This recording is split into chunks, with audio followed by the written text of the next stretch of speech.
ताकि उत्तरदायी,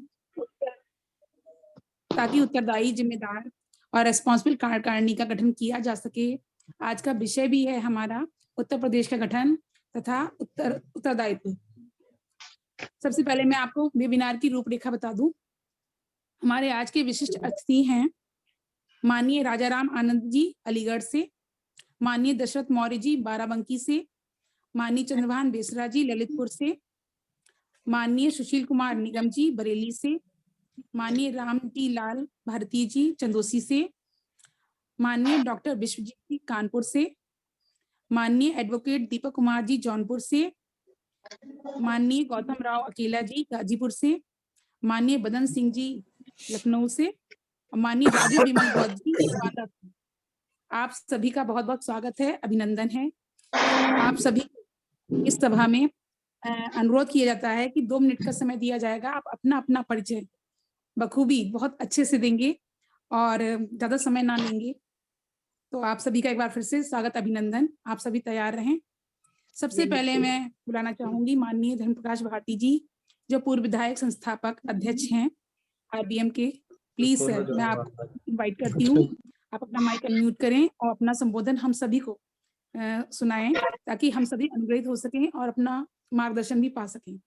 बहुत बहुत साधुवाद सर, प्लीज आप आइए और वेबिनार का शुरुआत करें। तथागत गौतम बुद्ध, बोधिसत्व परम पूजनीय बाबा साहब डॉक्टर अम्बेडकर जी, बहुजन समाज में जन्मे सभी संत गुरुओं के चरणों में नमन करते हुए आज की ये अपने जिम्मेवार साथियों की जूम मीटिंग में जो विषय रखा गया है उत्तर प्रदेश की कमेटी के गठन पर चर्चा। गठन यानी कुछ 8-7 साथियों को आदरणीय बाबूजी राजाराम आनंद जी के साथ परामर्श करके ये निश्चय किया है कि कुछ साथियों को आज जिम्मेवारी दी जाए, क्योंकि लंबे समय से उत्तर प्रदेश में हम लोग सिस्टम बनाकर काम नहीं कर पा रहे हैं, और सिस्टम बनाकर काम नहीं कर पा रहे हैं उसके पीछे जो सबसे बड़ा कारण था वो मैंने कई बार बताया है।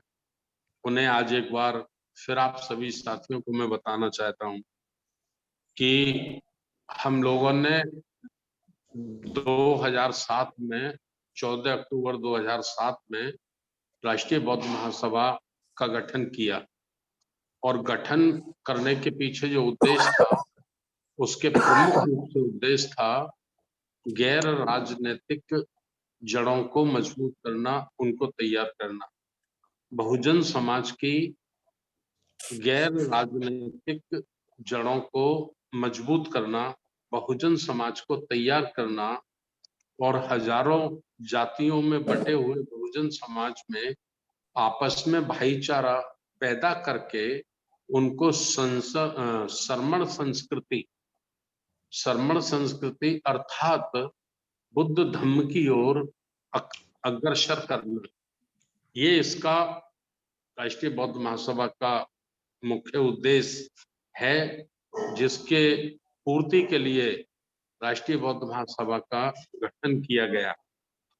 लेकिन हम लोगों ने एक बार लखनऊ में गांधी भवन में आज से 8 साल पहले पूरे यूपी लेवल का कैडर रखा था, इंजीनियर किशोर बौद्ध साहब ने उस कैडर को लिया था।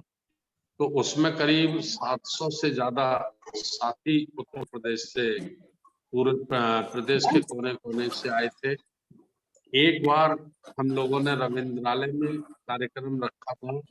रविंद्रालय हॉल भी हाउसफुल था, काफी दूर दूर से कोने कोने से लोग उसमें आए थे।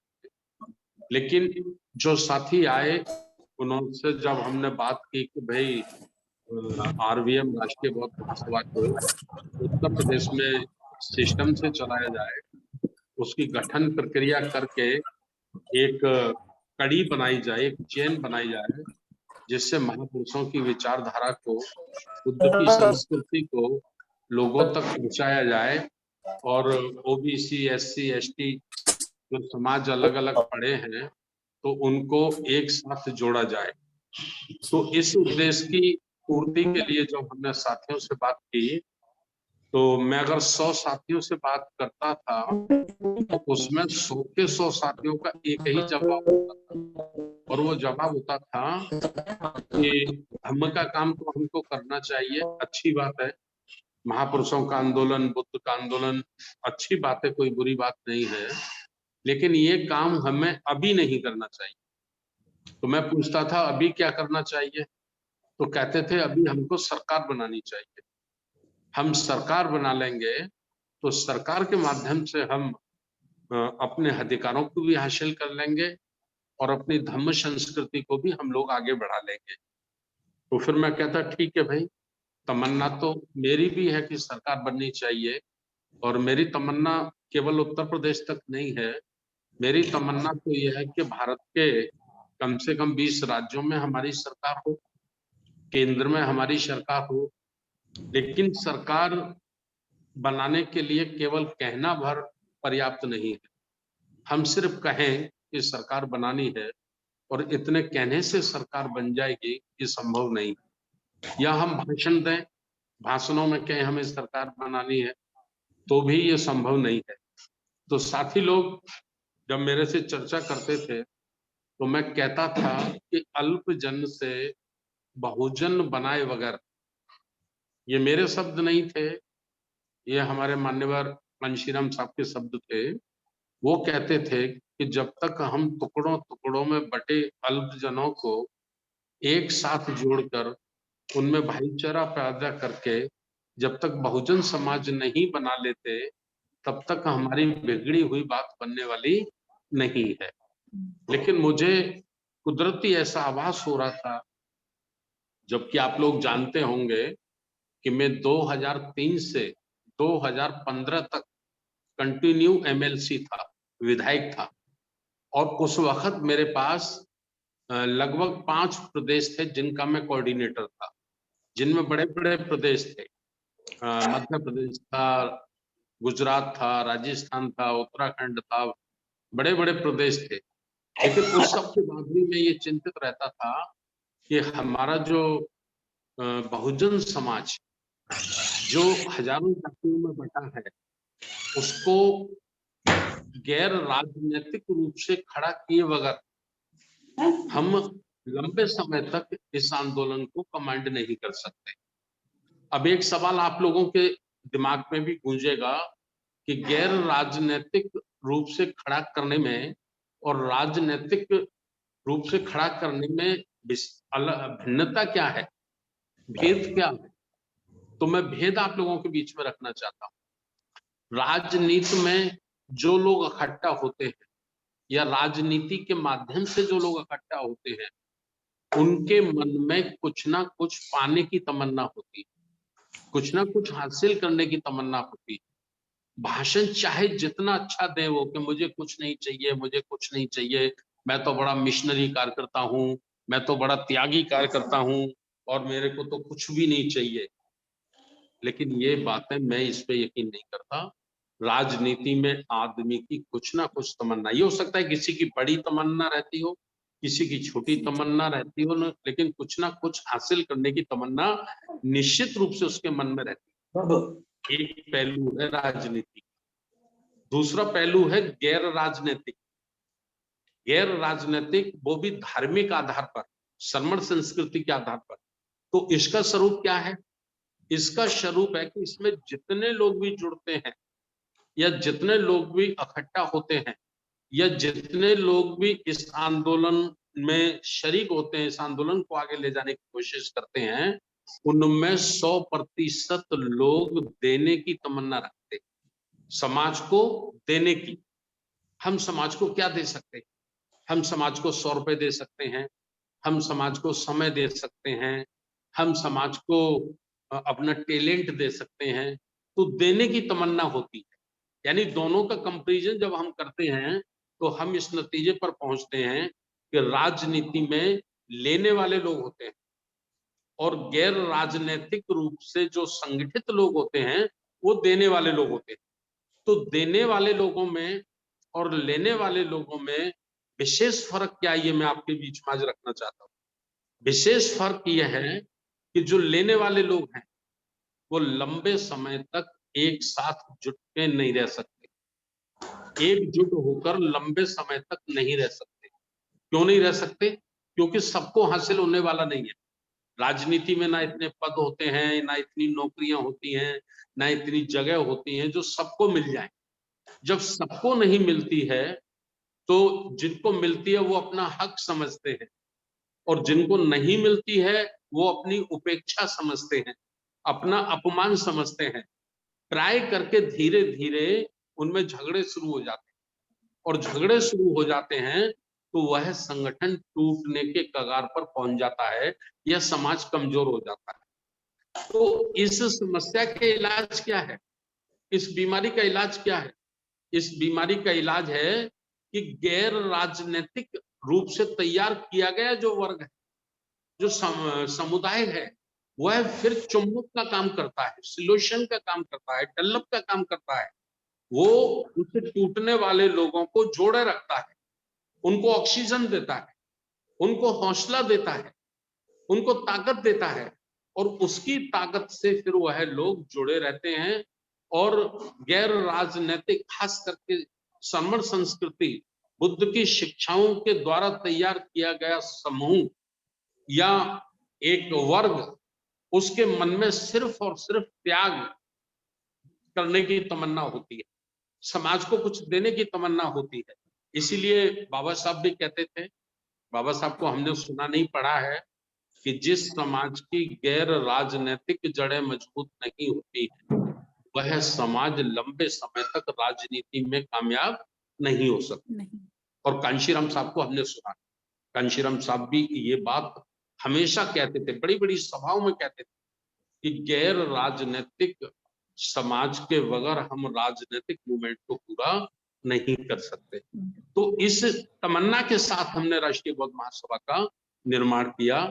लेकिन उत्तर प्रदेश में लोगों को एक नशा था कि भाई हम सरकार बना लेंगे, हम सरकार बना लेंगे। तो मैंने बाबूजी राजाराम आनंद जी को कई बार चर्चाओं में ये बात रखी। उन्होंने जब मुझे कहा कि आप दूसरी जगह लगे लेकिन यूपी को एकदम उपेक्षित क्यों कर दिया, तो मैंने ऐसा सोचा कि यूपी में हम लोग मेहनत करेंगे ज्यादा और उसका रिजल्ट आएगा कम। दूसरी जगह भी लोगों में सरकार की तमन्ना नहीं है, सरकार बनाने की तमन्ना नहीं है, क्योंकि उन्होंने सरकार का स्वाद नहीं चखा है, उन्होंने सरकार का टेस्ट नहीं देखा है। उत्तर प्रदेश के लोगों ने सरकार का टेस्ट देखा है, एक बार नहीं चार चार बार देखा है। तो उत्तर प्रदेश के लोग बहुत जल्दी हमारी बात मान लेंगे, ये संभव नहीं है। इसलिए हमने अपना समय दूसरी ओर ज्यादा लगाया और यूपी में नहीं लगाया। लेकिन 10 मार्च 2022 को जो रिजल्ट आया उत्तर प्रदेश में विधानसभा चुनाव का, और उसमें हम सरकार बनाते बनाते मात्र एक विधायक पर रुक गए, तो जिन लोगों को मैं कहता था कि सरकार बनाने के लिए हमें भाईचारा जरूरी है, हमें SC ST OBC में भाईचारा पैदा करना, हमें अनुसूचित जातियों की दूसरी उपजातियों में भाईचारा पैदा करना, हमें पिछड़ी जातियों को मानसिक रूप से तैयार करना, जब तक हम उनको तैयार नहीं करेंगे हम सरकार का भाषण तो दे सकते हैं लेकिन सरकार में नहीं हो सकते। तो ये मेरी बात 10 मार्च 2022 को साबित हो गई, और साथियों ने मुझे उल्टा फोन करना शुरू किए कि विधायक जी जो आप कहते थे वो हमारे सामने आ गया है, अब हमें समाज को तैयार करने के लिए काम करना चाहिए।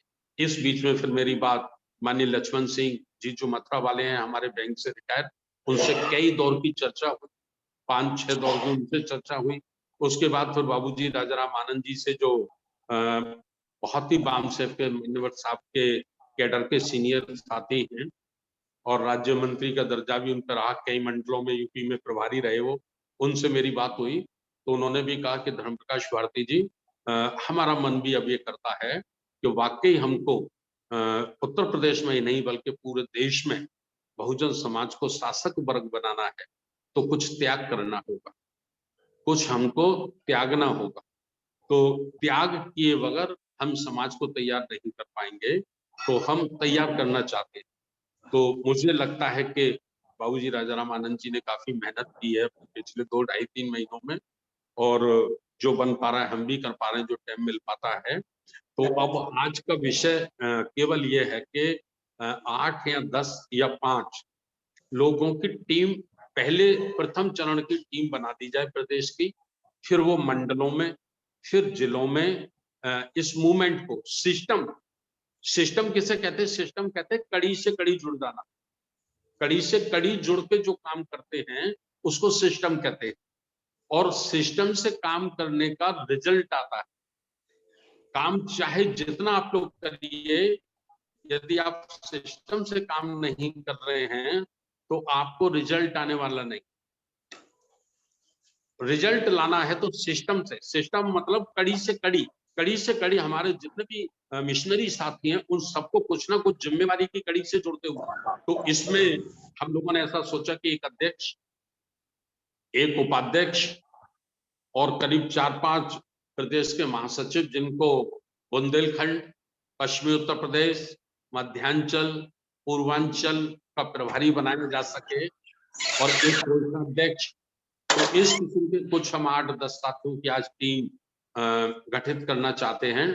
तो वेस्ट मैंने आपको बताया कि क्यों करना चाहते हैं। इसका मतलब हमारा उद्देश्य नहीं है कि हमें राजनीति में नहीं रहना है। हमें राजनीति में नहीं रहना है। राष्ट्रीय बौद्ध महासभा में काम करने वाले लोगों को राजनीति से दूरी बना के रखनी है, लेकिन बहुजन समाज को तैयार करना है।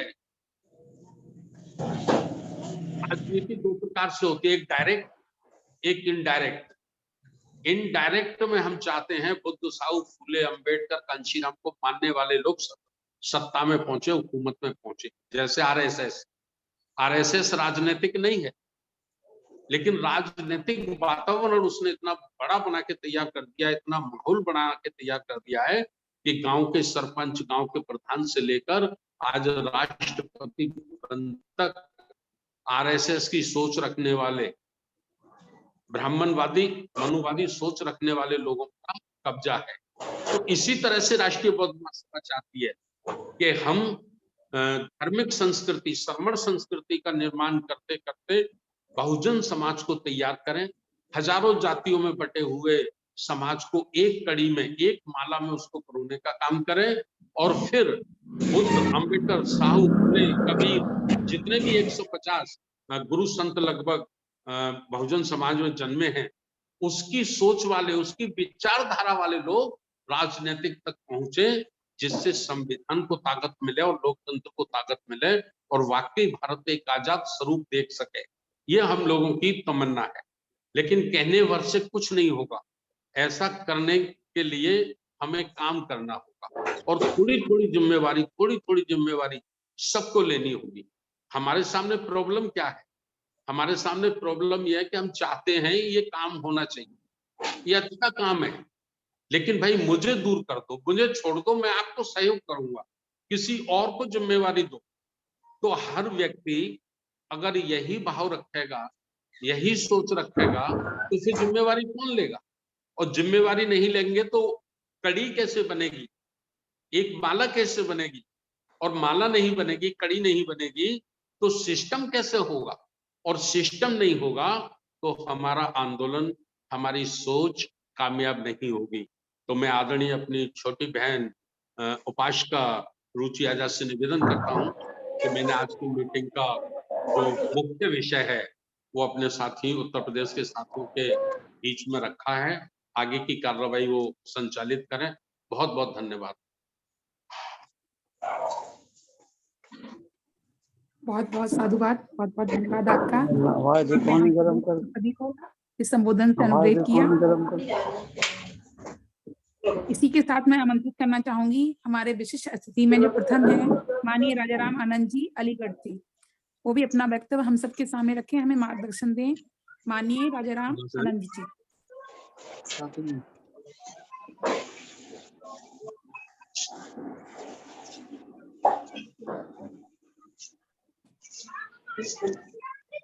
हमारी फोटो भी जाएगी क्या वहाँ पे?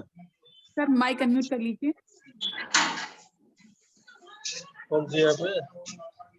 थैंक यू मैम का रुचि आजाद जी। समय तो आपने 2 मिनट का दिया है ना हम लोगों को, या कुछ मानस पलस भी होगा। बाकी तो बातें ये सब तो 5 ऐसे, मिनट कर लीजिए। वैसे सारी बातें हम लोगों ने समझ ली है। मैं जी। पहले बात अपनी रखने से पहले सभी जाना है क्या? महापुरुषों को, जिसमें विशेष जा तौर सकती है पर क्या? देख लो मुझे के सागर, सागर बुद्ध और बोधिसत्व बाबा साहब अम्बेडकर के साथ साथ उन सभी महान संतों को, गुरुओं को नमन करता हूँ। इस ऑनलाइन मीटिंग में उपस्थित राष्ट्रीय बौद्ध महासभा के फाउंडर प्रेसिडेंट, पूर्व MLC और समाज के लिए एक बहुत ही कुशल संगठनकर्ता माननीय धर्म प्रकाश भारती बौद्ध जी का, और उनके साथ साथ उनकी इस उत्तर प्रदेश में उपस्थित सभी साथियों के साथ उनको मैं अपनी तरफ से नमो बुद्धाय समर्पित करता हूँ। और जैसा कि उन्होंने अपनी बात रखते समय कोई बात ऐसी छोड़ी नहीं है जिसको हमें अलग से कुछ कहना हो। मेरा नाम राजा राम आनंद है। मैं यहाँ अलीगढ़ बंद करना, पास करेंगे ये क्रॉस से। आवाज आ रही है क्या? इससे आ रही आवाज है? मेरी पहुंच रही आ जी रही आ है? रही है, क्लियर आ रही है। अच्छा, बंद मैं भी कई बातें, जैसा अभी आप लोग सुन रहे थे कि मैं 79 में साहब काशीराम जी, जो 21वीं शताब्दी के नायक माने जाते हैं सामाजिक परिवर्तन के आंदोलन के, मैं उनके संपर्क में आ गया था। उस वक्त मेरी 27 साल की एज थी और मेरी सरकारी नौकरी भी बहुत ज्यादा पुरानी नहीं थी। मैं सिर्फ 6 ही वर्ष मैंने नौकरी को बिता पाया था। और तब से लेकर के मैं 2 सितंबर 2017 तक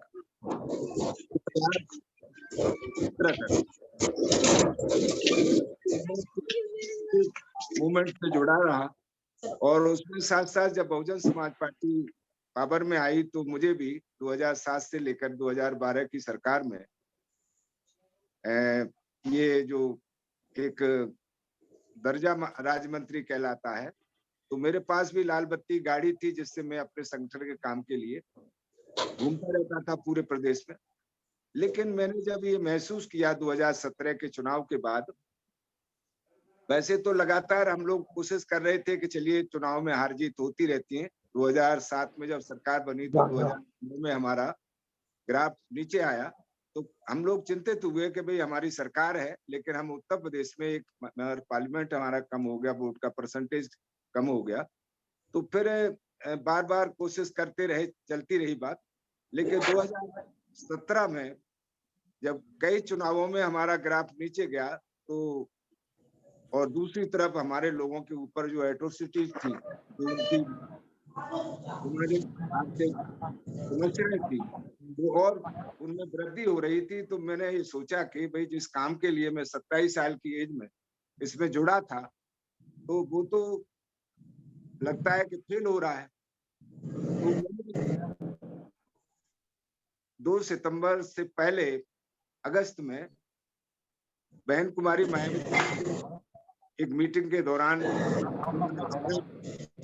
लेकिन मुझे पिछला अनुभव था तो मैंने वहां बात नहीं की और मैं बगैर उसके ही अपना अलीगढ़ लौट आया। तो उधर से ही फिर उनका फोन कार्यालय से मुझे मिला कि भाई आपसे बहन जी बात करना चाहती हैं। तो 2 सितंबर को ईद थी, मैं इसलिए इसको आपके सामने रख रहा हूं कि ये मैंने अकस्मात नहीं धर्म प्रकाश भारती जी को ढूंढा है, मेरी ये जरूरत थी। तो मैंने जब उनसे बात हुई तो मेरी डिटेल में, सुबह तो मेरी बात ज्यादा नहीं हो पाई, मैंने उनसे अनुरोध कर लिया कि बहन जी आज ईद है, मैं वहाँ ईदगाह पर कैंप लगा हुआ है तो मुझे शाम का टाइम दे दिया जाए। उन्होंने मुझे शाम का टाइम दिया तो मैंने उनसे डिटेल में बात की और सिर्फ यही कहा कि बहन जी, साहब काशीराम जी की बात आपको भी याद है, मुझे भी याद है। वो कहा करते थे कि those who are not strong non politically, those who are not strong non-politically never be strong politically। तो बहन जी, मुझे ऐसा लगता है कि आप मेरी जैसे जितनी उम्र के लोग हैं आपके मूवमेंट में, 5 years एज हो गई थी, 65 साल का हो गया था मैं। तो मैंने कहा आप 65 साल वालों को तो कंपल्सरी रिटायरमेंट दे दो और उनसे आप अपने डायरेक्शन में काम लो, नॉन पॉलिटिकल। उन्होंने बातें मेरी सुनी, लेकिन उनको शायद कुछ कंस्पिरेसी दिखाई दी और कुछ बुरा सा भी लगा, जैसा उन्होंने मुझे कहा कि भाई मुझे लगता है कि आपको किसी ने बहका दिया है। खैर मैं अपना उसके बाद मैंने ये सोच करके कि भाई मुझे गैर राजनीतिक करना चाहिए। मैं 4 साल तक तो जो है मतलब और जो जितने संगठन थे मैं घूमता रहा। 2 बार नागपुर गया, जयपुर गया, 2 बार मैं ग्वालियर गया, दिल्ली कई बार गया, 7-8 मीटिंगों में लोगों की अटेंड की, लखनऊ में कई मीटिंगें अटेंड की और उत्तराखंड में भी मैं ऋषिकेश में एक बड़ी मीटिंग। कुल मिलाकर के मैंने जब देखा कि भाई लोग जो है कैसा क्या सोचते हैं, कैसे करते हैं, लेकिन वो अपनी अपनी राग में मस्त थे, अपनी अपनी डफली बजा रहे थे।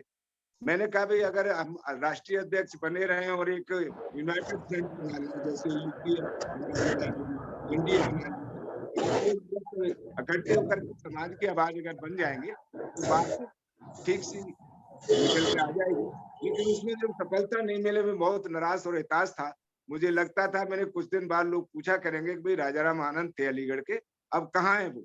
क्योंकि मैं अब कोई उधर तो काम कर नहीं रहा। तो मैंने तो ये अपने लिए प्रयास किया। धर्मप्रकाश भारती को जिस दिन मैं मिलने गया तो उस दिन बारिश हो रही थी भयंकर और एक साथी और जिनका नाम लिया मथुरा से, तो मैंने उनसे भी बात की। मैंने कहा भाई आप और हम बहुत दिन साथ साथ काम करते रहे हैं। मैंने कहा ये धर्मप्रकाश भारती जी का एक नॉन पॉलिटिकल मूवमेंट है, नॉन पॉलिटिकल उनका एफर्ट्स है, तो इसको समझना चाहिए। आपकी ज्यादा पहचान है, मैं तो कम पहचानता हूँ। हालांकि जरूर ये बात है कि शुरू में मैंने कहा उन्होंने हमारे कहने पर ही अपने सारे ऐसे आराम को छोड़ करके बचपन से ही, मेरा ख्याल है शायद इनकी 17-18 साल 20 साल की आसपास उम्र रही होगी इस वक्त धर्मप्रकाश भारती जी की। तो मैं क्या अब शायद वो मेरे से इतना लगाव रखते हैं नहीं रखते हैं, तो मैं उनको साथ लेकर के पहुंचा और मैंने जब उनको सुना 1-1.5 घंटे तक, तो मुझे ऐसा लगा कि ये काम खराब नहीं, अच्छा काम है। और मेरा भी कम से कम जो है लोग ये नहीं पूछेंगे कि भाई राजाराम है अभी, राजाराम आनंद अभी जिंदा है, तो मैं कुछ न कुछ करता रहूंगा समाज में, तो लोगों को पता रहेगा कि भाई अभी मैं जिंदा हूँ। तो सच पूछो तो ये मैंने तो अपने स्वार्थ के लिए काम शुरू किया। अब मैंने अभी बात सुनी कि राजनीतिक लोगों में और गैर राजनीतिक लोगों में अंतर क्या है, तो ये बिल्कुल सही है। मैं मानता हूँ कि राजनीतिक आदमी तो बहुत चालू होते हैं।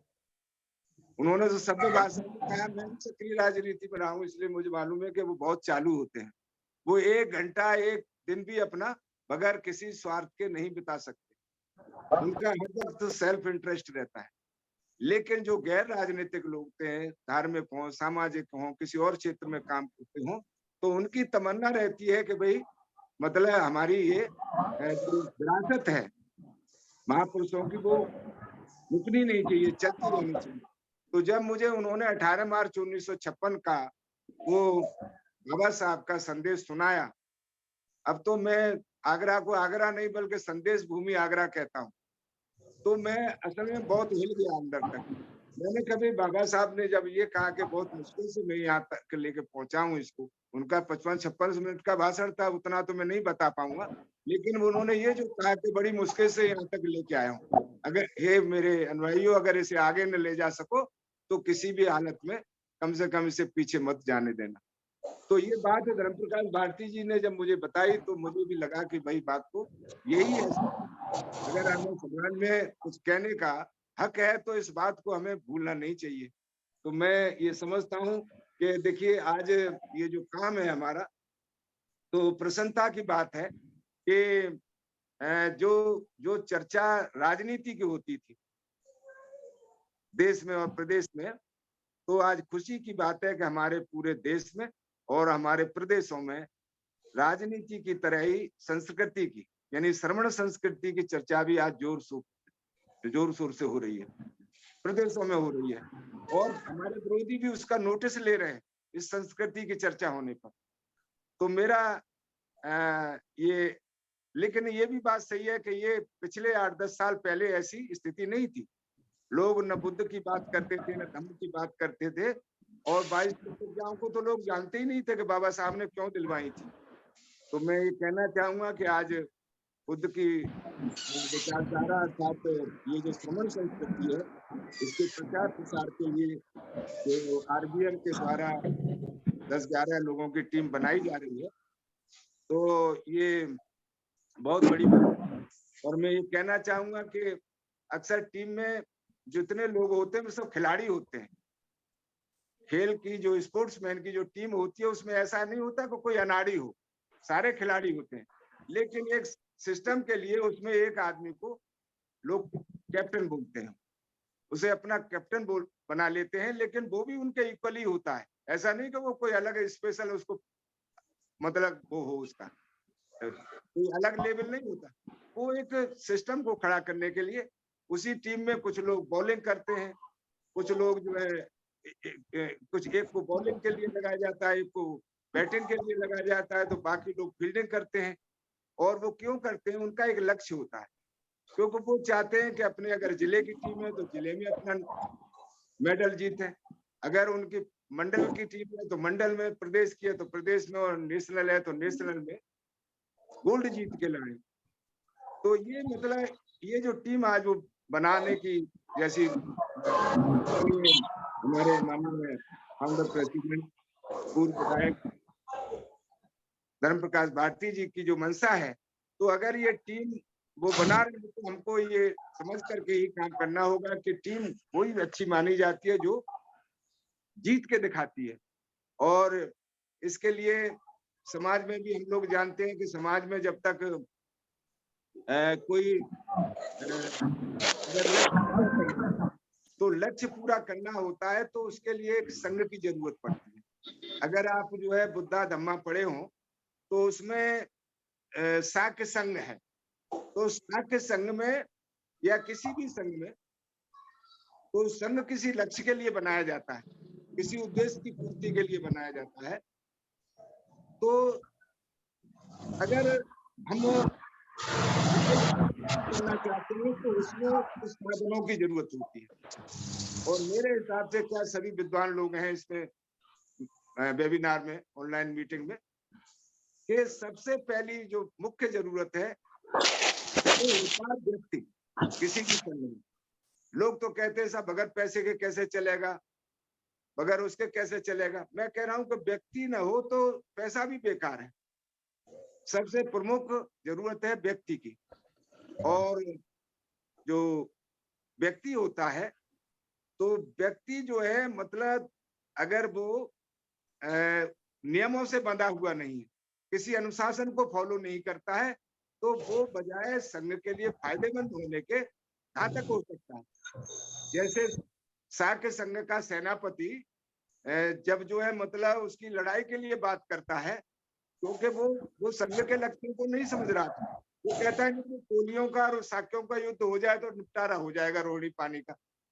लेकिन बुद्ध चूंकि खाली जो सिद्धार्थ गौतम थे वो सदस्य थे खाली, लेकिन वो लक्ष्य उनको मालूम, उसके नियम मालूम थे संघ के। तो हमको एक तो ये कि हमको ये संघ अगर हम लक्ष्य पूरा करना चाहते हैं तो जो नियम बनेंगे, जो नियम है किसी संघ के, उनको जानना और उनको फॉलो करना, ये लक्ष्य की प्राप्ति के लिए बहुत जरूरी है, बेहद जरूरी है। बस मैं अंत में ये बात कहते हुए, क्योंकि ये लड़ाई जिसके लिए आदरणीय हमारे फाउंडर प्रेसिडेंट ने जो अपनी बातें रखी है, तो मैं समझ गया हूं कि ये संस्कृति बनाम सत्ता का संघर्ष है।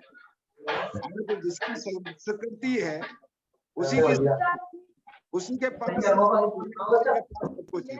तो इसके लिए बाबा साहब ने भी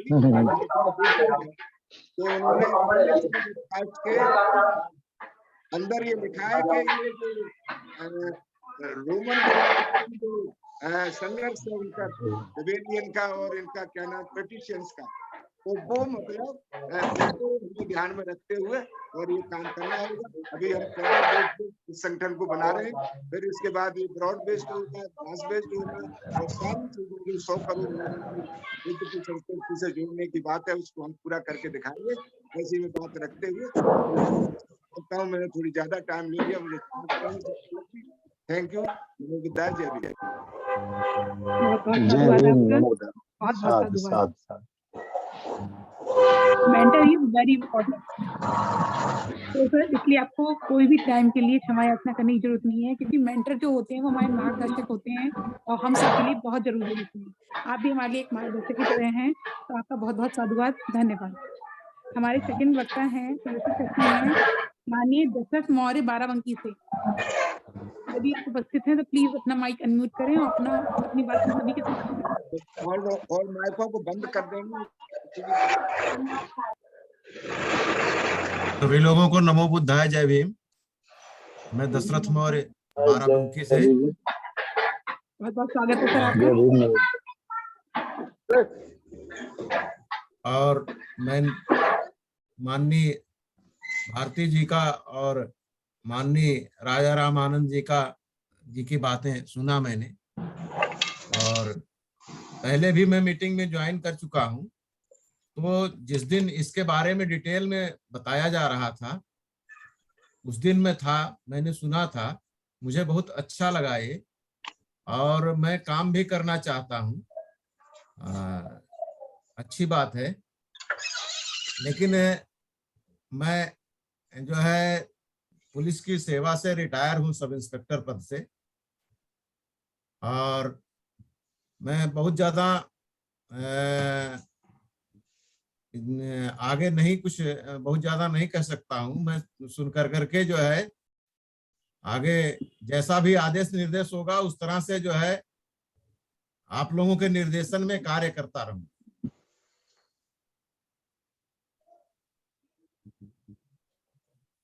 बहुत बहुत साधुवाद आपका दशरथ मौर्य जी। आपने कहा है कि सकारात्मक विचारों के साथ अगर हम समाज के लिए कुछ करते हैं, त्याग करते हैं, समर्पण करते हैं, तो हम समाज के लिए महत्वपूर्ण कार्य कर सकते हैं। आप उसमें हमारा पूरा साथ देंगे। इसी के साथ आपका बहुत बहुत साधुवाद, धन्यवाद। हमारे तीसरे विशिष्ट अतिथि हैं चंद्रभान बेसरा जी। माननीय चंद्रभान बेसरा जी से कहूंगी, जो ललितपुर से हैं, कि अपना माइक अनम्यूट करें और प्लीज अपनी बात हम सभी के समक्ष रखें, अपना परिचय दें। बोले सर, आवाज कम आई है सर। जी सर, आपको इनवाइट किया जा रहा है सर। आवाज कम आई है सर। आ रही है, ठीक आ रही है। जा रहा है ठीक सर जी, हमें सही आ रही है बिल्कुल। सर्वप्रथम परम बोधि सत्य बाबा साहब डॉक्टर अम्बेडकर, साथ ही साथ तथागत गौतम बुद्ध के चरणों में अपना नतमस्तक करते हुए, मैं आज जो 25 दिसंबर है, ये महत्वपूर्ण दिन है। माननीय राष्ट्रीय अध्यक्ष, संस्थापक राष्ट्रीय बौद्ध महासभा, परम आदरणीय सम्माननीय धर्म प्रकाश भारती जी साहब बहुत ही हमारे मार्गदर्शक हैं, और देश में बुद्ध को के प्रचार प्रसार में, जैसा कि आपने अपनी पृष्ठभूमि का प्रस्तावना में बताया है, हम उसी कड़ी में सम्माननीय बहुत बहुत हम आदर सम्मान करते हैं राष्ट्रीय अध्यक्ष महोदय का। साथ ही साथ उत्तर प्रदेश के बहुत ही विद्वान, अलीगढ़ के सम्मानित साथी, और हमारे जनपद ललितपुर और मंडल में आप कोऑर्डिनेटर के रूप में यहाँ पर रहे हैं। चुनाव भी आपके निर्देशन में लड़ा गया है। ऐसे परम आदरणीय सम्माननीय आदरणीय राजाराम साहब आनंद साहब को मैं बहुत ही नवोदय के साथ सम्मान करता हूँ। साथ ही संचालका महोदय रुचि आजाद जी का भी मैं परम आदरणीय रुचि आजाद का मैं बहुत ही सम्मान करता हूँ। साथ ही साथ मैं अपना परिचय देना चाहता हूँ। सम्माननीय महोदय जी, मैं शुरुआत से ही बहुजन समाज पार्टी की विचारधारा से जुड़ करके 1 जून 89 को कांसीराम साहब, मानवर कांसीराम साहब आए थे, उस समय से मैं साइकिल चला के पूरे जिले में और तब से तक काम करता रहा। मैं विभिन्न अलग अलग समय में जनपद ललितपुर में बहुजन समाज पार्टी का 4 बार जिलाध्यक्ष रहा। 2012 से 14 में भी मैं झारखंड स्टेट का कोऑर्डिनेटर, साथ ही साथ आंध्र प्रदेश का state coordinator Bahujan Samaj party का रहा। मेरे जिलाध्यक्ष रहते हुए हमें बहुजन समाज पार्टी की नेता बहन कुमारी मायावती जी ने जिलाध्यक्ष बनाया, स्टेट कोऑर्डिनेटर बनाया, और मेरे नेतृत्व में मेरे काम करने के कारण बहुजन समाज जनपद ललितपुर में 2 बार 100% रिजल्ट आया है, एमएलए जीते हैं।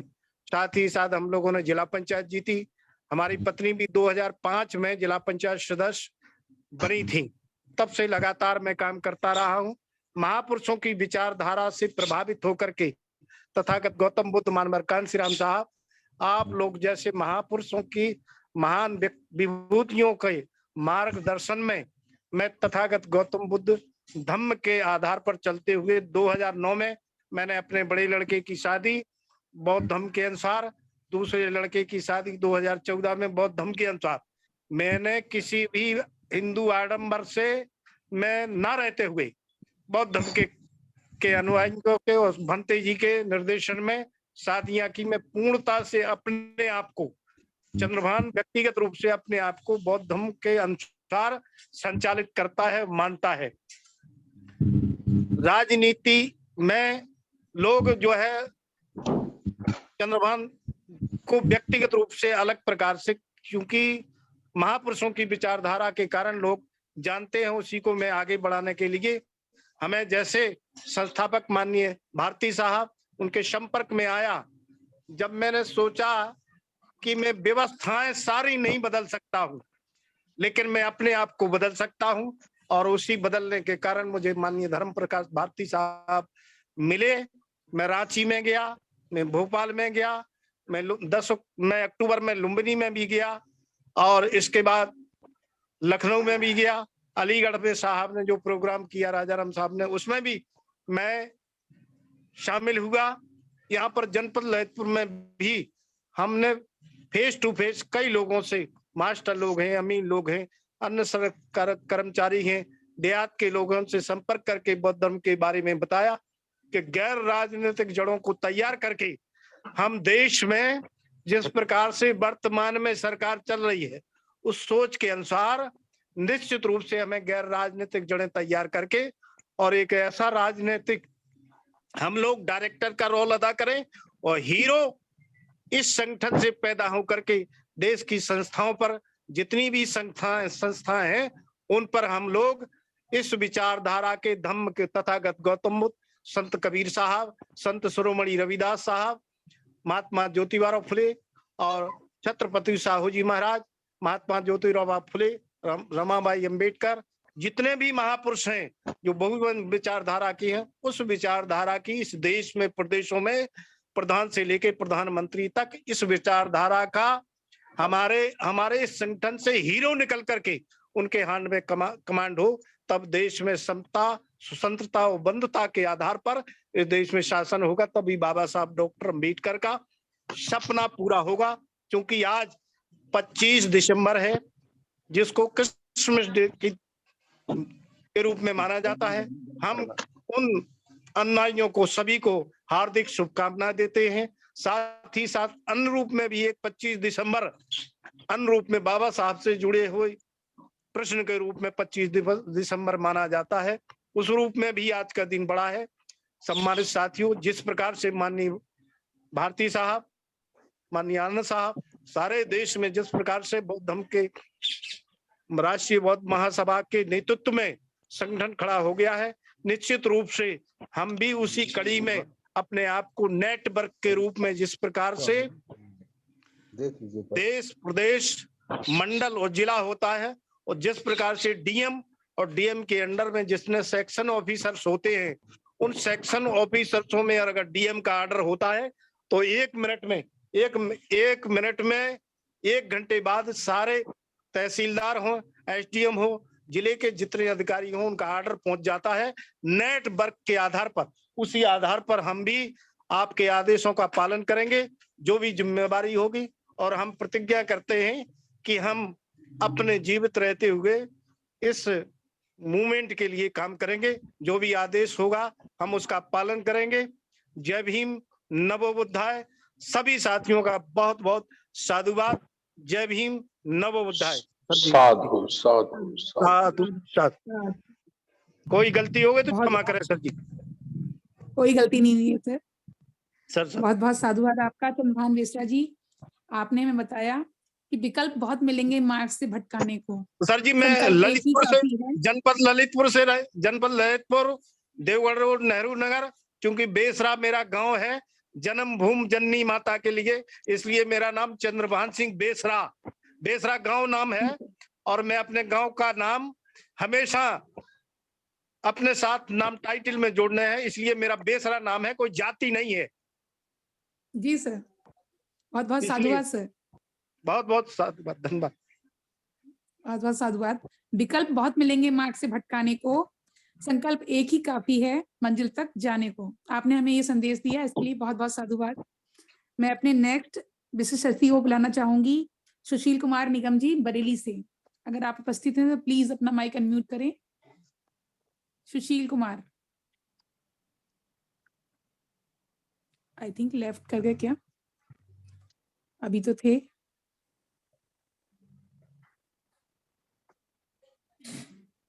चलो नेक्स्ट दूसरे ले लो। चलिए, मैं नेक्स्ट हैं जो हमारे माननीय रामजी लाल भारतीय जी, चंदोसी से। उन्हें आमंत्रित करना हाँ, सर। चाहूंगी कि वो आए और अपना परिचय हमें हाँ, विस्तृत सर। रूप में दें। सर जय भीम, नमो बुद्धाय। मैं सुशील कुमार बरेली से। जी जी सर, वेलकम है सर। हाँ, वो माइक ऑन करने में था तो मैंने माइक ऑफ किया तो इसलिए देर हो गई, इसके लिए क्षमा चाहता हूँ सभी से। जी जी हाँ सर, मैं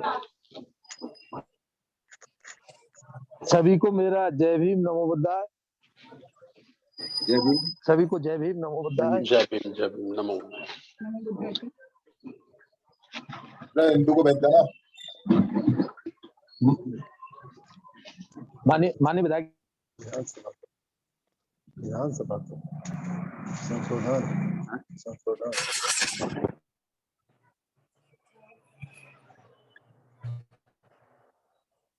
के बाद मेरा नंबर आने वाला है, तो वो कह रहे हैं माइक अनम्यूट कर लीजिए। म्यूट क्या होता है वो कर देना। सुशील कुमार निगम जी, माइक अनम्यूट अभी कीजिए। इसके बाद ये बोलेंगे, इसके बाद क्या होगा। पुलिस वालों के साथ ये दिक्कत है। अरे हाँ सर, और निगम साहब अपनी राष्ट्रीय बात अध्यक्ष रख दीजिए संक्षिप्त में। आपको पूर्व ही हमारे अलीगढ़ से आजाद साहब, इनके संरक्षण में और ये संघ चल रहा है राष्ट्रीय बौद्ध महासभा। मेरा बस ये सूक्ष्म में ही कहना है कि ज्यादा समय नहीं लूंगा, क्योंकि मैं ज्यादा न बकता हूं, मैं श्रोता ज्यादा हूं।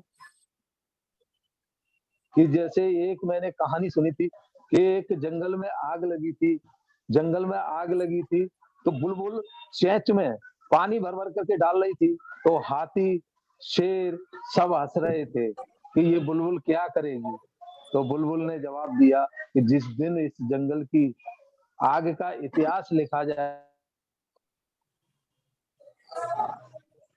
उस दिन मेरा नाम जरूर होगा। क्रोध है कि जितना हम कर सकें थोड़ा करें, मगर करने की कोशिश करते रहें, और कोशिश करने वालों की कभी हार नहीं होती है। कोशिश करने वालों की हमेशा विजय की तरफ जाते हैं, समय कितना भी लगे। मैं इन्हीं शब्दों के साथ मैं अपने वक्तव्य को यही समापन करता हूं। सभी धम्म बंधुओं को मेरा जय नमो बुद्धाय। जैसा राष्ट्रीय बौद्ध महासभा का भी आदेश मिलेगा, मैं हमेशा तत्पर रहूंगा, तन मन धन से भी, जितने योग्य हूँ इतना। सभी को मेरा पुनः जय भीम, नमो बुद्धाय। बहुत बहुत साधुवाद सर आपका। माननीय सुशील कुमार निगम जी, बरेली से।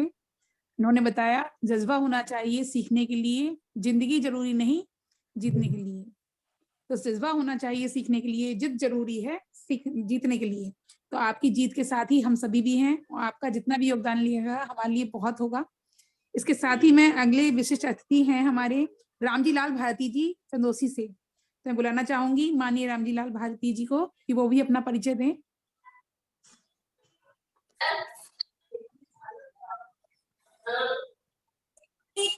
हेलो जी सर, मेरी आवाज आ रही है? जी आ रही है, क्लियर आ रही है सर। मेरी आवाज आ रही है क्या? आ रही है सर। अच्छा अच्छा, ठीक है। जी। करुणा के महासागर तथागत बौद्ध बुद्ध, अद्भुत असाधारण प्रतिभा के धनी डॉक्टर बाबा साहब अम्बेडकर और बहुजन समाज में जन्मे सभी संत पुरुषों को मेरा नमन। सभी उपासक उपासिकाओं को नमो बुद्धाय, जय भीम।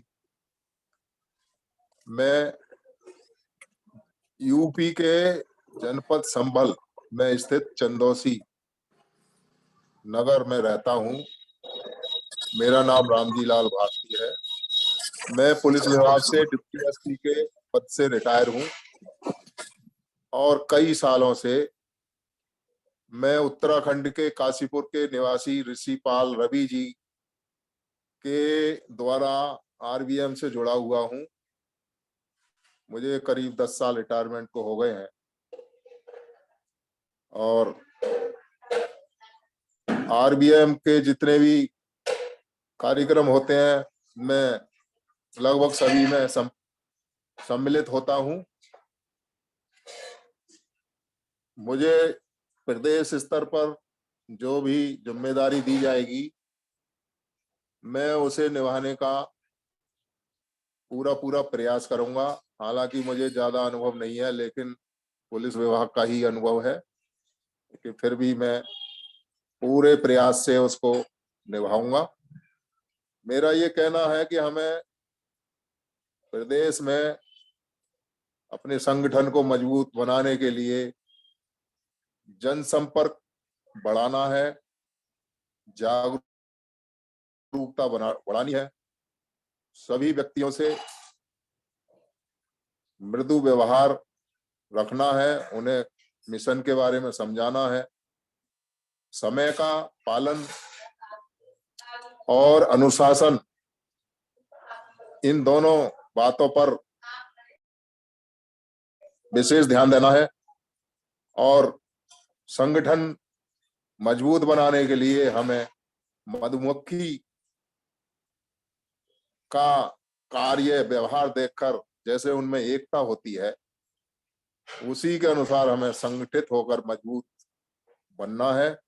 बाबा साहब ने जहां पर अपना कारवां छोड़ा था उसको हमको वो यहाँ ना रख के उसको और अब आगे बढ़ाना है और पे बैक टू सोसाइटी, यानी जो हमको बाबा साहब ने, संविधान ने जो अब तक सुविधाएं और जो चीज हमें प्रदान की हैं, जिस पद पर या जिस हालत में हम हैं, उसको हमें जो हमसे जो नीचे स्तर के जो हमारे समाज के लोग हैं उनको हमें जो है उसको देना है, उनके जीवन स्तर को उठाना है। इन्हीं बातों के साथ मैं अपने विचारों को विराम देता हूं और जो भी मुझे आदेश होगा वो मैं उसका मैं पालन करता रहूंगा। जय भीम, नमो बुद्धाय। साधु साधु साधु साधु साधु साधु। बहुत बहुत साधुवाद आपका रामजी लाल भारतीय जी। आपने बताया कि टाइम, डिसिप्लिन और यूनिटी का हमें बहुत ध्यान रखना पड़ेगा, तभी हम पे बैक टू सोसाइटी कर पाएंगे। बहुत बहुत साधुवाद आपका एक बार फिर से।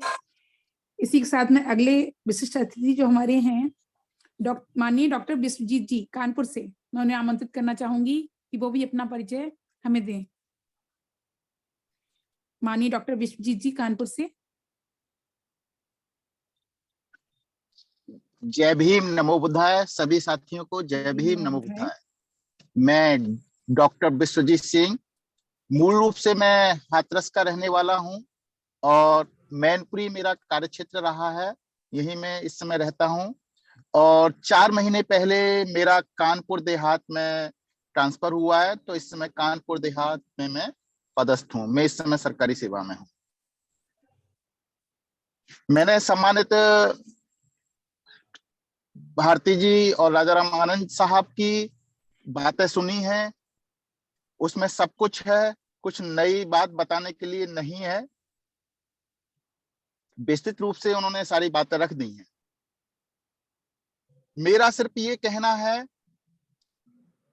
कि हम लोग सब लोग सारी चीजें जानते हैं, काफी लोग तो जानते ही हैं, उसके बावजूद भी हम लोग काम नहीं कर पाए और काम न कर पाने के कारण हम लोग माइनस में जाना शुरू हो गए हैं।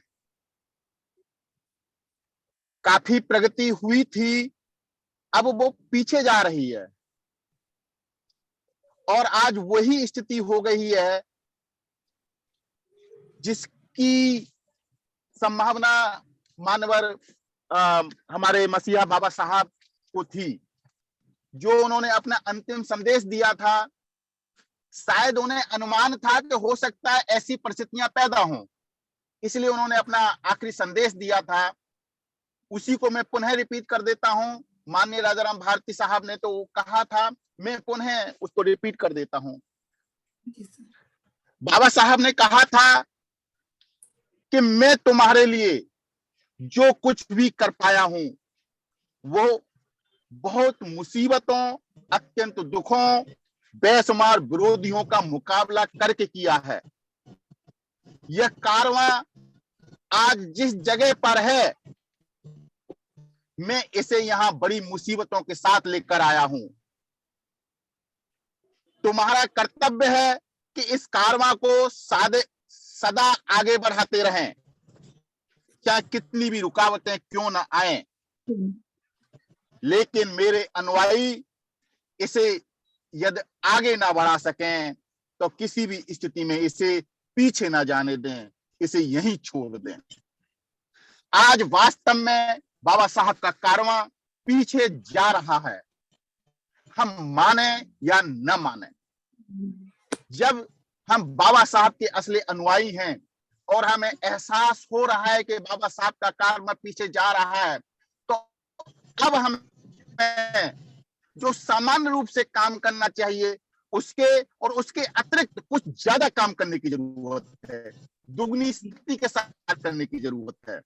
जब हम दुगनी शक्ति के साथ कार्य करेंगे तब इस कारवां को हम बैलेंस कर पाएंगे, अन्यथा बहुत नुकसान हो जाएगा। उसकी उम्मीद शायद हम लोगों को नहीं है।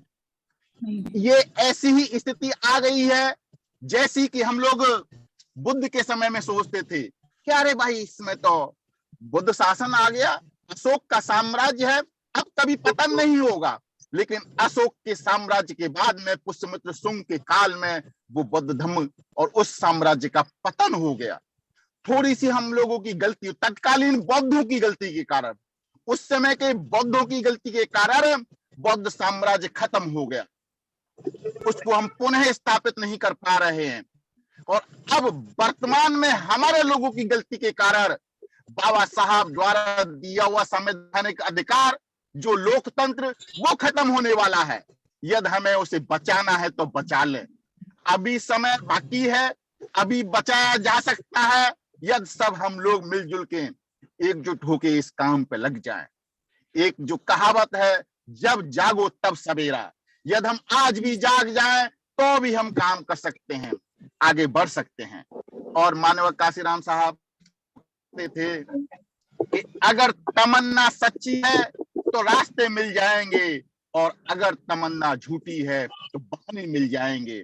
तो यदि बहानेबाज लोगों को बहाने ढूंढने हैं तो बहुत सारे बहाने मिल जाएंगे, और यदि हम सच्चे दिल के साथ काम करना शुरू करें तो निश्चित ही हम बाबा साहब के मिशन को उनके लक्ष्य तक पहुंचा सकते हैं, और निश्चित ही हमें लक्ष्य तक पहुंचाने के लिए कार्य करना चाहिए। तो मैं यही कहना चाहूंगा कि अभी समय गुजरा नहीं है, अभी समय काफी बाकी है, और उस समय का हम सदुपयोग कर लें तो हम इज्जत बचा सकते हैं अपनी समाज की और बाबा साहब के कारवां की। अन्य आने वाली पीढ़ियां हम सबको गालियां देंगी कि बाबा साहब और बुद्ध जो कुछ दे के गए थे। वर्तमान में तो मैं बाबा साहब और मानव काशीराम साहब के बारे में कहूंगा कि जो बाबा साहब और मानव काशीराम साहब और अन्य महापुरुष बहुजन समाज के हमें वर्तमान समय पे देके गए हैं, वो सब छिनने वाला है। बचाना है तो बचा लो, और ये भी थोड़ा सा समय है, 4-5 साल का समय है। यदि 4-5 साल को सदुपयोग कर लिया तो शायद हम बचा पाएंगे। यदि 4-5 साल भी हमने गुजार दिए ऐसे ही तो शायद हम बचाने की स्थिति में भी नहीं रहेंगे। तो यही कुछ बातें हैं जिनको मैं संक्षेप में कह सकता हूं, जो मैंने आपके सामने रखी। स्थिति बहुत विषम है। इस विषम स्थिति को समझते हुए हम सभी साथियों को जो भी छोटी मोटी बातें हैं उन सबको भूल के एकजुट हो जाना चाहिए, और एकजुट होकर इस कारवां को पुनः दूनी शक्ति के साथ आगे बढ़ाने के लिए लग जाना चाहिए। इसी के साथ मैं अपनी बात समाप्त करता हूँ। आप सभी को बहुत बहुत धन्यवाद। साधु साधु साधु साधु साधु। बहुत बहुत साधुवाद आपके लिए डॉक्टर विश्वजीत जी। आपने हमें बहुत ही मोटिवेशनल स्पीच दी है अपनी। आपके वर्ड्स जो थे वाकई सबके दिलों में घर कर गए होंगे। लेकिन मैं आपसे ये कहना चाहूंगी, it is not important what is happening. ये इम्पोर्टेंट नहीं है कि क्या हो रहा है, क्योंकि ये सबके लिए ही हो रहा है। Important is that what is your response. आपका रिस्पॉन्स क्या होता है, आप क्या कर रहे हैं, क्या कर सकते हैं। बस इसी से साथ में अपनी वाणी को विराम दूंगी। एक मिनट साधुवाद आपका। मैं और जी सर। कहूंगा, एक मिनट बस मैडम, क्योंकि आपका प्रश्न आया है। मैडम मेरी परसों माननीय भारती साहब से, राजाराम आनंद साहब से बात हुई थी, उससे पहले मेरी कोई वार्ता नहीं हुई थी। संडे मैं उस समय हॉस्पिटल में था, मेरी मदर इन लॉ कानपुर में भर्ती थी, मैं वहां पर था, उसमें बात हुई। उससे पहले संडे को मेरी एक फिरोजाबाद के साथी हैं गुरचरण जी, उन्होंने कहा था कि संविधान के विषय पर डॉक्टर साहब एक गोष्ठी रखी है, उसमें आपको आना है। तो लास्ट संडे को मैंने उनसे कह दिया था कि मैं फिरोजाबाद आऊंगा। तो इस समय मैं गाड़ी में हूँ, ये मेरा वो है, मैं फिरोजाबाद जा रहा हूँ और गाड़ी में से ही आपसे ये वार्ता कर रहा हूँ। और आज मेरी जो मदर इन लॉ है वो लखनऊ में है, रात को हमें लखनऊ जाना होगा। इस समय आपसे भी जूम पे बातें कर रहे हैं और 12 बजे और 12:30 बजे से हम फिरोजाबाद में अपनी बात रखेंगे। तो मैं ये कह रहा हूँ कि जो हमारा कमिटमेंट था, उस कमिटमेंट को हम पूरा करने का पूरा प्रयास कर रहे हैं। मैं इसमें फिरोजाबाद पहुंच रहा हूँ और रात में लखनऊ भी। बहुत बहुत साधुवाद सर। शायद आप कोई जिम्मेदारी सौंपेंगे तो निश्चित ही हम उसको भी पूरी ईमानदारी से निभाएंगे। मैं बाम से में रहा हूँ और इस समय भी बाम से में काम कर रहा हूँ। माननीय लक्ष्मण सिंह साहब होंगे। ठीक, धन्यवाद। Okay, thank you. साधु साधु साधु साधु साधु। ये लाइनें जो मेरी थी सर, वो सभी के लिए थी, केवल आपके लिए नहीं। कि जो हो रहा है वो तो हो रहा है, लेकिन हम क्या कर सकते हैं, उसमें क्या बदलाव ला सकते हैं, ये हम पर डिपेंड करता है कि हमारा रिस्पॉन्स क्या होगा। इसी के साथ आपका बहुत बहुत साधुवाद। मैं अगले विशिष्ट अतिथि जो नेक्स्ट हैं उनको बुलाना चाहूंगी। माननीय एडवोकेट दीपक कुमार जी जौनपुर से। माननीय एडवोकेट दीपक कुमार जी, अगर आप हैं तो प्लीज अनम्यूट करें। अब बंद करा दो, बंद कर दो 1 मिनट के लिए। अभी मैं बंद कर दो, करा दी। एक बार फिर से बुलाना चाहूंगी माननीय एडवोकेट दीपक कुमार जी, अगर आप हैं तो प्लीज अपना माइक अनम्यूट करें। चलिए, मैं नेक्स्ट वक्ता को करती हूँ। माननीय गौतम राव अकेला जी गाजीपुर से।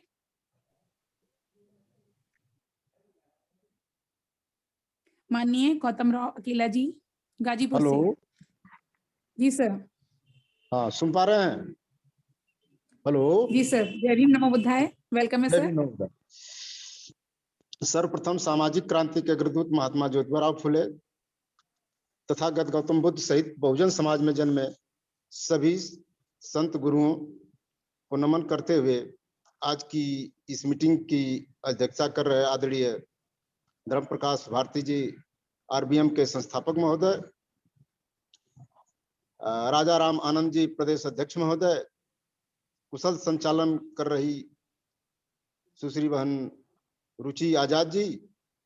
जैसा कि मैं आप लोगों को बता दूं, मैं गाजीपुर जनपद से बिलोंग करता हूं। गाजीपुर जनपद में एक जखनिया विधानसभा है। जखनिया हमारा प्रॉपर विधानसभा तहसील ब्लॉक सब है और मैं शुद्ध रूप से सामाजिक कार्यकर्ता हूं।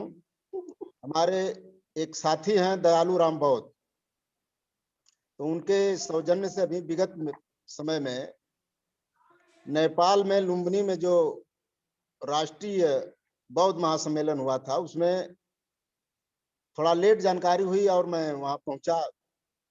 माननीय अध्यक्ष महोदय से हमारी मुलाकात हुई लास्ट दिन। 5 दिन या 6 दिन का प्रोग्राम था, लेकिन मैं लास्ट समय में पहुंचा तो वहां बात हुई और सभी लोगों से परिचय हुआ। इसके बाद तब से बातें हो रही हैं। जैसा कि प्रदेश अध्यक्ष राजा राम जी ने हमें अवगत कराया कि आज 10:30 बजे से मीटिंग है, तो बहुत कुछ तो हमें नहीं कहना है। शुद्ध रूप से सामाजिक कार्यकर्ता हूं, बहुजन समाज पार्टी से बिलोंग करता हूं। अब कहना हमें यह है, जो आदेश निर्देश होगा उसका मैं पालन करूंगा।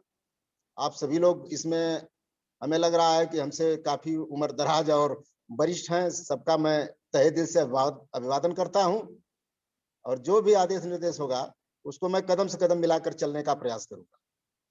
इन्हीं सब चंद बातों के साथ सबको जय भीम, नमो बुद्धाय, साधु साधु साधु साधु साधु। बहुत बहुत साधुवाद आपका माननीय गौतम राव अकेला जी। आपने बताया आप सामाजिक कार्यकर्ता हैं और आप हमेशा कार्य करने के लिए तैयार हैं। इसके साथ ही आपने अपनी वाणी को विराम दिया। बहुत बहुत साधुवाद। आपका परिचय बहुत ही शॉर्ट में था लेकिन विस्तृत। इसके साथ ही मैं अगले हमारे विशिष्ट अतिथि माननीय बदन सिंह जी लखनऊ से। हमारे साथ एक साथी और हैं, उनसे भी जरा सा इंट्रोडक्शन हो जाए तो बड़ी कृपा होगी। राम जी कुशवाहा जी, राम जी कुशवाहा जी हैं। जी जी। और साथियों को मैंने जोड़ा है 10-5 लोगों को, लेकिन अभी हमें लग रहा है बात करें। बोलो। नमो बुद्धाय, जय भीम। जी जी, नमो बुद्धाय, जय भीम साहब। जी, मैं राम जी कुशवाहा, विधानसभा अध्यक्ष बसपा जखनिया। मैं आप मेरे साथी, आप मुझसे अवगत कराए हैं। मैं सबका तहे दिल से हार्दिक स्वागत एवं अभिनंदन करता हूं तथा इस सामाजिक कार्य के लिए प्रेरित करने के लिए और मेरी जागृति को उत्पन्न करने के लिए मैं आपका आभारी हूं और मैं आप लोगों के साथ कदम से कदम मिलाकर के चलने के लिए भी तैयार हूं। और मुझे ज्यादा कुछ न कहना है, फिर मेरी आपसे बात होगी तो मैं विस्तृत जानकारी और दूंगा और आपका लूंगा भी। जय भीम, नमो बुद्धाय। साधु साधु साधु साधु।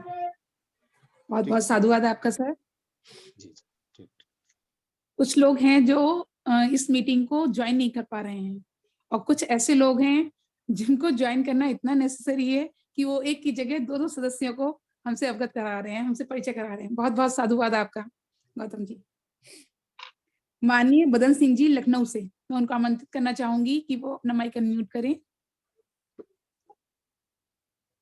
माननीय बदन सिंह जी लखनऊ से हैं। आई थिंक वो भी कनेक्ट नहीं है। नेक्स्ट माननीय राजू बिमल बौद्ध जी बांदा से।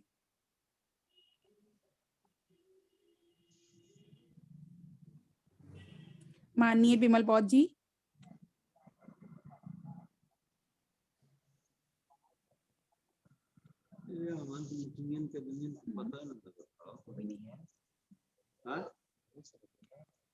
हमारे 3 जो मिस्टर हैं वो अभी तक शायद ज्वाइन नहीं कर पाए हैं।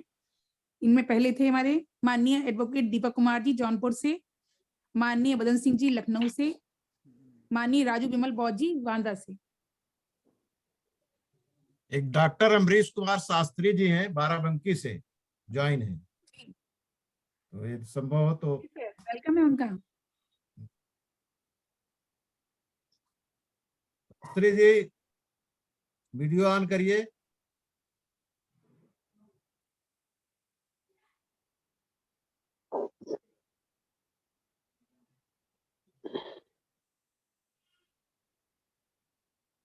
अनिल कुमार सागर है सहारनपुर से जो है रुचि जी।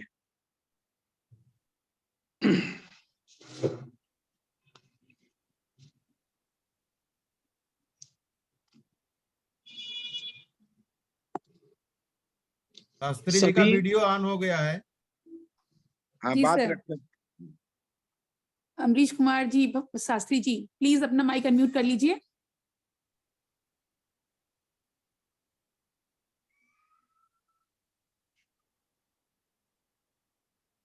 शास्त्री जी माइक अनम्यूट करिए, तब आवाज आपकी आएगी।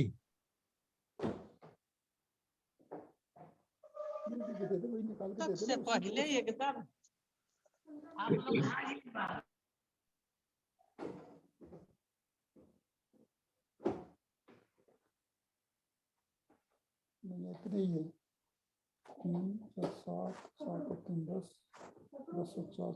Doctor Amrish Kumar Shastri ji mic unmute कर लीजिए प्लीज।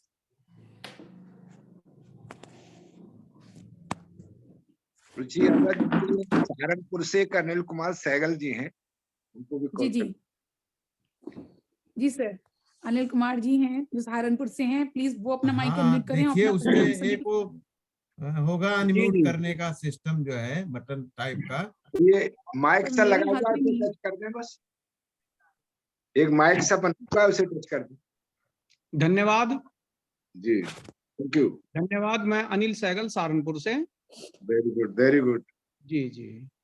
पहले तो मैं अपना परिचय दे दूं। मैं रेलवे में लोको पायलट मेल हूं और सहारनपुर से मैं ट्रेन अमृतसर और इधर मुरादाबाद और इधर निजामुद्दीन तक मैं ट्रेन चलाता हूं जी। और मेरी पत्नी जो है वो भी यहाँ सुपरवाइजर है, वो स्वास्थ्य विभाग में सुपरवाइजर है। और मैं सामाजिक कार्य के लिए किसी भी पार्टी का कोई भी व्यक्ति आ जाए उसके लिए काम करता हूँ। अभी 3 दिन पहले भारत मुक्ति मोर्चा के लोग मेरे पास आए थे और अभी उनका दिल्ली में फंक्शन है। उन्होंने मेरे को बोला कि भाई आप कोई डोनेशन दो, तो मैंने 5,000 रुपए डोनेशन उनको अभी कल परसों ही दिया। और मैं सामाजिक हित में काम करता हूँ। हमारी ट्रेन जो है 3 ट्रेन हमारी डेरा सचखंड बल्ला गुरु रविदास जी का बहुत बड़ा आश्रम है, वहां से जो ट्रेन वाराणसी जाती है, सहारनपुर में हम लोग उनकी खाने की व्यवस्था करते हैं। 24 डब्बों की ट्रेन होती है वो, और वो साल में 3 बार आती है। तीनों बार मैं और मेरी पार्टी 1.5 लाख रुपए इकट्ठा कर करके उनका जो है सहारनपुर स्टेशन पर जो है भव्य स्वागत करते हैं। और पूरी ट्रेन को साल में 3 बार हम लोग खाना देते हैं। तो ये तो मेरा थोड़ा सा वो है जो मैं सामाजिक सरोकार से जुड़ा हूँ। मेरे बाबा जी रेलवे में थे 1932 में, और वो उन रेलवे में वो जो है पॉइंट्समैन थे, जो लीवर खींचते थे, ट्रैक ये जो कांटे बनाते थे। 1932 में रेलवे में थे।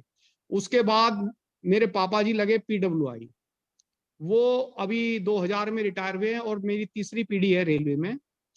मान्यवर काशीराम साहब जब यहाँ एंटर हुए सहारनपुर में, ये बॉर्डर है हरियाणा और पंजाब का सहारनपुर, जब यहाँ एंटर हुए तो सबसे पहले उन्होंने रेलवे में मीटिंग ली थी। रेलवे में मीटिंग करके मेरे पापा को जो है उन्होंने यहाँ PWI थे, रेल पथ निरीक्षक, उनके पास जो है 120 लोग जो है अंडर में उनके काम करते थे। उन्होंने सबसे पहले काशीराम जी ने जो है यहाँ पर आकर के रेलवे में मीटिंग ली थी, क्योंकि सहारनपुर में उस टाइम जो है 3000 लोग काम करते थे। 3000 में 2000 लोग SC समाज से थे, चमार जाति से थे। इनको जो है यहाँ मीटिंग कराई हमारे पापा ने, और मीटिंग करा करके अपने यहाँ मेरे पापा को रेलवे रोड पर, माल गोदाम रोड पर, इस पे रेलवे रोड में पंजाब वो है एक होटल, पंजाब होटल, उसके बराबर में सरकारी आवास मिला हुआ था, कोठी। और काशीराम जी जब भी आते थे वो मेरे यहाँ रुकते थे, मेरे पापा के यहाँ। मैं तो छोटा था, 84 में मैंने ग्रेजुएशन किया है। तो मैं काशीराम जी को जब चाय बना के देता था घर पे, तो वो कहते थे फीकी चाय बनाओ। अब मैं कहता था सर आप फीकी चाय क्यों पीते हैं? वो कहते थे कि नहीं तुम्हें इस बच्चे पता नहीं इस बारे में, तुम फीकी चाय बनाओ। तो मुझे याद है मैं उनको फीकी चाय बना करके देता था। और उसके बाद जो है ये जी जी वो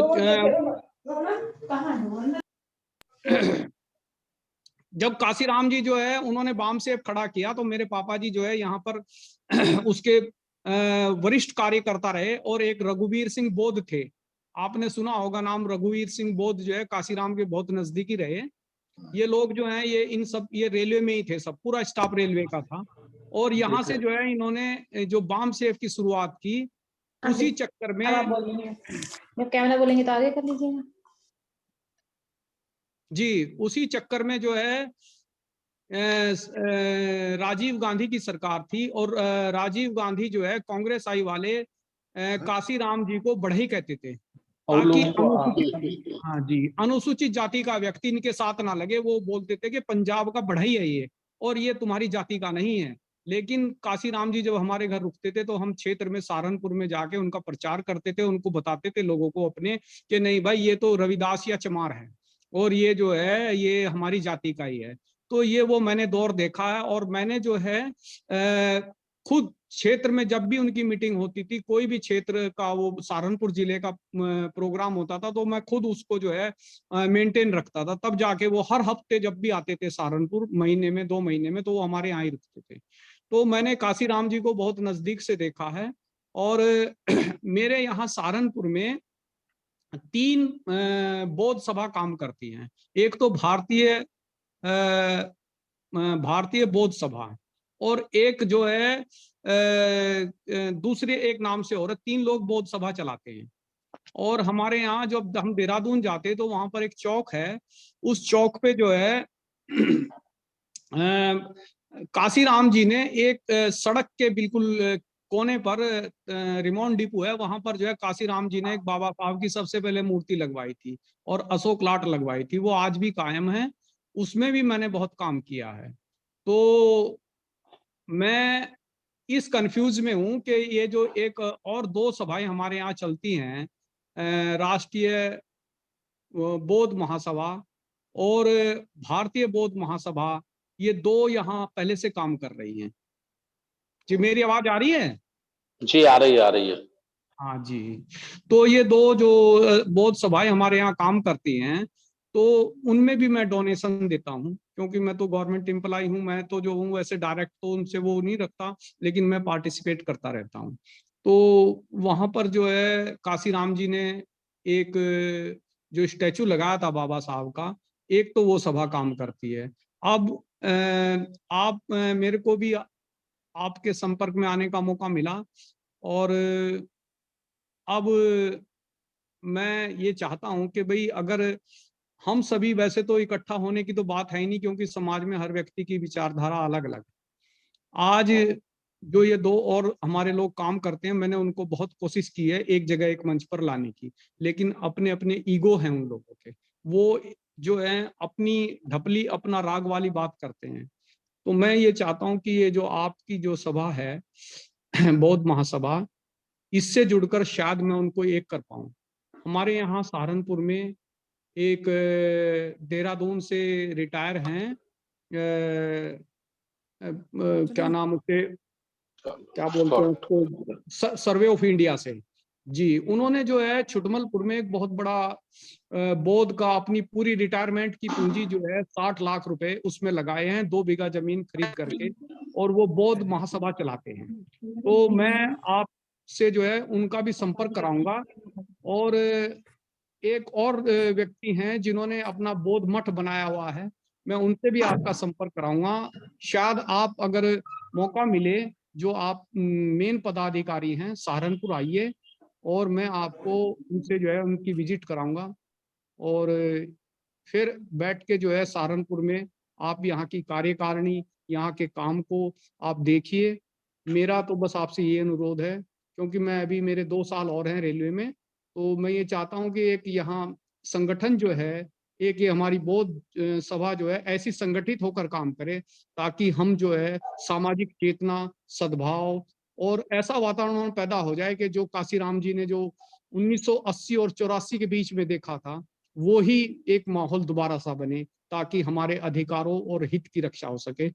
आप सभी को पुनः जय भीम, नमो बुद्धाय, और मेरी ओर से बहुत साधु साधु सहगल साहब, बहुत बहुत धन्यवाद। बहुत बहुत साधुवाद अनिल सहगल जी, आपने बहुत अच्छे विचार रखे। आपका जो कंफ्यूजन है वो माननीय हमारे अध्यक्ष महोदय जरूर दूर करेंगे कि राष्ट्रीय बौद्ध महासभा और भारतीय महासभा, इन सब में एकता क्यों नहीं हो पा रही है, और ये अलग अलग काम कर रहे हैं। तो इनका जब बेस एक है तो इन्हें एक मंच पर आना चाहिए जी। ये तभी हो सकता है जब ईगो उनकी हर्ट ना हो, और मुझे नहीं लगता कि इस राष्ट्रीय बौद्ध महासभा में किसी तरह का इस तरह का ईगो है। जो साथ काम करने को तैयार है और जिनकी विचारधारा सही है, सत्य पर, मैत्री पर आधारित है, नैतिकता पर, उसके साथ ये हमेशा है। रुचि बौद्ध जी, एक जो है शायद झांसी से है, हरभजन सिंह जी, झांसी से है, कहाँ से हैंड रेज किया था उन्होंने? अच्छा, हरभजन सिंह कर दीजिएगा, बात रख देंगे। सर हमारे जो विशिष्ट अतिथि हैं Anand ji, advocate Deepak Kumar ji, I think वो जुड़ गए हैं। रुचि आजाद जी सर, प्लीज अपना माइक म्यूट करें, आपको आमंत्रित करती हूँ, आप अपना परिचय दें। सभी को जय भीम, नमो बुद्धाय। देलीगढ़ से हैं राजा राम। आवाज आ रही है सर? जी जी जल्दी बात सर। परिचय दूं, नाम दीपक कुमार है, पेशे से एक अधिवक्ता हूँ जो जौनपुर सिविल कोर्ट में प्रैक्टिस करता हूँ। हमारी आवाज तो आती नहीं इसमें। अच्छा जौनपुर से बोल डीजे लगाना वाईफाई क्या वाईफाई का दीपक कुमार एडवोकेट सुशील कुमार निगम जी, आएगा वाईफाई से उसको दबा दो तुरंत दबा जी सर। अच्छा ये अपना माइक जी अनम्यूट सर। कर लीजिए सुशील कुमार जी। बिल्कुल बिल्कुल। रखे दीपक जय जी भीम कराना बोलिए। चाह रहा था। जी जरूर, नमो बाद में आपको बुद्धाय, मौका जय दिया भीम जाएगा। साहब। हाँ, ललितपुर से हरभजन बौद्ध। जी सर। कर लेंगे। आवाज आ रही है मेरी? जी आ रही है, बिल्कुल क्लियर आ रही है। हम राष्ट्रीय बौद्ध महासभा में तन मन धन के साथ जो है कार्य करेंगे। जो हमारे सम्माननीय राष्ट्रीय अध्यक्ष भारती जी हैं, राष्ट्रीय बौद्ध महासभा के संस्थापक, वो मेरे पहले से गुरु रहे हैं। चूंकि मैंने बहुजन न्यूज जो अखबार उन साहब का चलता था, उसमें ललितपुर जनपद से मैंने काम किया है। मेरा कहना है कि बाधाओं से डरना क्या है, सब मिलकर राष्ट्रीय बौद्ध महासभा में काम करें। जीवन में कुछ करना है तो संघर्षों से प्यार करें। और इसी शब्दों के साथ मैं आप सभी लोगों को लिए बहुत बहुत धन्यवाद देता हूं। बहुत बहुत साधुवाद। नमो बुद्धाय, जय भीम, जय भारत। जो भी आपके निर्देश मिलेंगे हम तत्पर काम करने के लिए तैयार रहेंगे। Thank you. बहुत बहुत साधुवाद हरभजन बौद्ध जी, आपका बहुत बहुत साधुवाद कि आप हमेशा तत्पर हैं समाज के लिए कार्य करने को। इसी के साथ फिर से मैं आमंत्रित करना चाहूंगी एडवोकेट दीपक कुमार जी कि प्लीज, आपका परिचय अधूरा रह गया था, आप भी अपना परिचय दें। जी मैम, आवाज जा रही है मैम? यस जी बिल्कुल क्लियर आ रही है सर। सभी को जय भीम, नमो बुद्धाय। परिचय कड़ी में नाम दीपक कुमार है। पेशे से मैं वकील हूँ, दीवानी न्यायालय जौनपुर में प्रैक्टिस करता हूँ। और मैम मैं अभी तक, हालांकि बहुत ज्यादा अनुभव मुझको नहीं है कि समाज में किस तरीके से और किस प्रकार से अच्छे विचार डाले जाएं, क्योंकि अभी मैं जो देख रहा हूँ अपने समाज में, मैं चमार जाति से हूँ और मैं खुद देख रहा हूँ कि लोगों में सबसे ज्यादा अगर किसी चीज की कमी है तो वो है शिक्षा की। और जब तक शिक्षा की कमी पूरी नहीं होगी तब तक हमें नहीं लगता है कि हमारा समाज कुछ आगे विकसित हो पाएगा।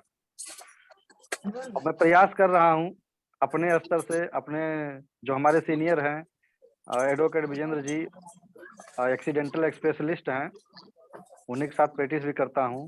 हालांकि हम लोग प्रयास कर रहे हैं कि ज्यादा से ज्यादा लोगों को शिक्षित बनाया जाए। मुहिम चल रही है, बातचीत चल रही है और उसी समय आप लोगों से मिलने का मौका मिला, इसलिए आप लोगों का बहुत बहुत धन्यवाद। हालांकि व्यक्तिगत मुलाकात नहीं हो पाई है, लेकिन आज एक टेक्नोलॉजी के माध्यम से आप सभी से मुलाकात हो रही है। आप सबसे मिलके बहुत बहुत धन्यवाद, बहुत अच्छा लगा सर। जय भीम, नमो बुद्धाय। अपनी वाणी को यहीं विराम देंगे, बाकी जो आप लोग आज्ञा देंगे उस आज्ञा का पालन होगा सर। जय भीम, नमो बुद्धाय। जय भीम, नमो बुद्धाय। तो शिक्षा देने के लिए केवल शिक्षा की जरूरत नहीं होती है, कोई भी शिक्षा दे सकता है। वैसे मैं टीचर हूँ एक, क्योंकि कहा जाता है कि शिक्षक गुणहीन को गुणवान बना देता है। वह ऐसा भगवान है जो पत्थर को इंसान बना देता है। लेकिन शिक्षक के गुण एक माता में, बहन में, भाई में और सभी नागरिकों में होते हैं, जो अपने बच्चों को भी देते हैं और समाज को भी दे सकते हैं। तो जरूरी नहीं है कि शिक्षा वही हो जो हम पाते हैं। शिक्षित वो है जो जागरूक है, जो जान जाता है, चाहे वो क्यों ना अनपढ़ ही हो, उस मिशन के लिए बहुत काम कर सकता है। बिल्कुल तो जी बिल्कुल मैम। सर, आप ऐसे प्रयास करते रहिए और ये मत सोचिए कि हम कुछ नहीं जानते। बहुत कुछ, हर इंसान बहुत कुछ जानता है। जी मान्य रुचि जी, 2 साथी छूट रहे हैं अपने, राजू विमल बौद्ध बांदा। जी सर, मैं फिर से उन्हें बुलाती हूँ सर। रिपीट कर माननीय बदन सिंह जी लखनऊ से, क्या वो जुड़े हैं सर? ठीक हाँ, और दूसरे नमो हमारे बुद्धाय। माननीय राजू जी। जी साथी नमो जी, बुद्धाय मैडम। जी सर। अपना परिचय दीजिए। मैं बाराबंकी से बाराबंकी से डॉक्टर अम्बरीश कुमार शास्त्री बोल रहा हूँ। बोलिए सर। जवाहरलाल नेहरू महाविद्यालय बाराबंकी में है, उसमें प्रोफेसर एंड हेड संस्कृत विभाग में कार्यरत हूँ। और मुझे जो है, मेरी गलती कही है कि लिंक व्हाट्सएप पर आया था लेकिन मैं देख नहीं पाया, और जिस समय फोन हुआ उस समय मैं भी किसी व्यस्तता में था जो है। तो मैं तो पहले जितने लोग इस जूम मीटिंग में उपस्थित हैं सभी को और नमो बुद्धाय कहना चाहूँगा। और मैं भगवान बुद्ध और महामानव अंबेडकर की विचारधाराओं से उत्प्रोत हूँ और अपने परिवार में और जो भी लोग हमसे संबंधित होते हैं उनको बौद्ध विचारधारा अपनाने के लिए प्रोत्साहित करता हूँ और महाविद्यालय में कार्य करता हूँ। यही मेरा एक छोटा सा परिचय है। पुनः सबको नमो बुद्धाय, जय भीम। जय भीम, नमो बुद्धाय सर। साधु साधु साधु। हमारे विशिष्ट अतिथि हैं माननीय राजू बिमल बौद्ध जी बांदा से। अगर आप उपस्थित हैं, ज्वाइन कर चुके हैं तो प्लीज अपना माइक अनम्यूट करिए और अपना परिचय हम सभी के समक्ष रखिए। माननीय राजू बिमल बौद्ध जी।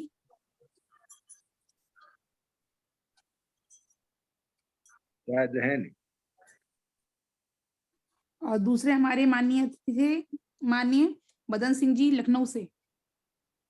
सर वो भी नहीं जुड़े हैं? हाँ, शायद ये भी नहीं की है कि वेबिनार और थी शायद उसमें किसी और प्रोग्राम में एक वेबिनार बता रहे थे रात मेरे से। चलिए एक बाराबंकी से है सुरेंद्र कुमार मौर्य है। बाराबंकी से जी सुरेंद्र कुमार मौर्य जुड़े हैं। हाँ सर, हाँ, परिचय करा दीजिए। जी सर, बोलिए। मैं आपको आमंत्रित करना सुरेंद्र चाहूंगी। जी आपका बोलिए। स्वागत है। मैं सुरेंद्र कुमार मौर्य जी सर। पेशे से बेसिक शिक्षा परिषद में कार्यरत हूँ अध्यापक के रूप में और बहुजन नीतियों भगवान बुद्ध के अनुयायी 1992 से मैं अनवरत बहुजन समाज को बिलोंग करता चला आ रहा हूँ। मैं किसी पद पे नहीं रहा हूँ। विभिन्न संगठनों में मैं जितना हो सकता है सर्विस के और परिवार को देखते हुए उतना समय देता हूँ और मैं वचनबद्ध हूँ कि राष्ट्रीय बौद्ध महासभा का जो भी आदेश होगा उसका मैं पुनः और पूरा अनुसरण करते हुए इस कारवां को आगे बढ़ाने का प्रयास करूंगा। संगठन को मजबूत करने से तन और मन धन से मैं पूरा सहयोग दूंगा। नमो बुद्धाय। साधु साधु। बहुत साधुवाद आपका सुरेंद्र कुमार मौर्य जी। इसी के साथ हमारे साथ जुड़े हैं गुलशन बौद्ध बुलंदशहर से। गुलशन बौद्ध बुलंदशहर यूपी से। अपना माइक अनम्यूट करें और अपना परिचय दें। सर जय भीम नमो बुद्धाय सभी के लिए। जी जय भीम नमो बुद्धाय। माइक अनम्यूट कर लीजिए। जी सर, आवाज आ रही है मेरी? जी आ रही है। सभी को जय भीम नमो बुद्धाय। सर अपना परिचय दे दीजिएगा। जी सर, मेरा नाम गुलशन बौद्ध, जिला बुलंदशहर से। स्टडी में एमएससी फाइनल ईयर का स्टूडेंट हूँ और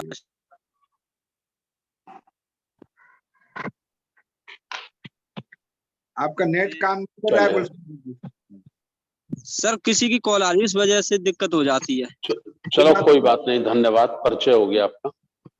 जी सर, मैं तन मन धन से अपना कार्य करूंगा, जो भी सेवा मिलेगी उसे करूंगा।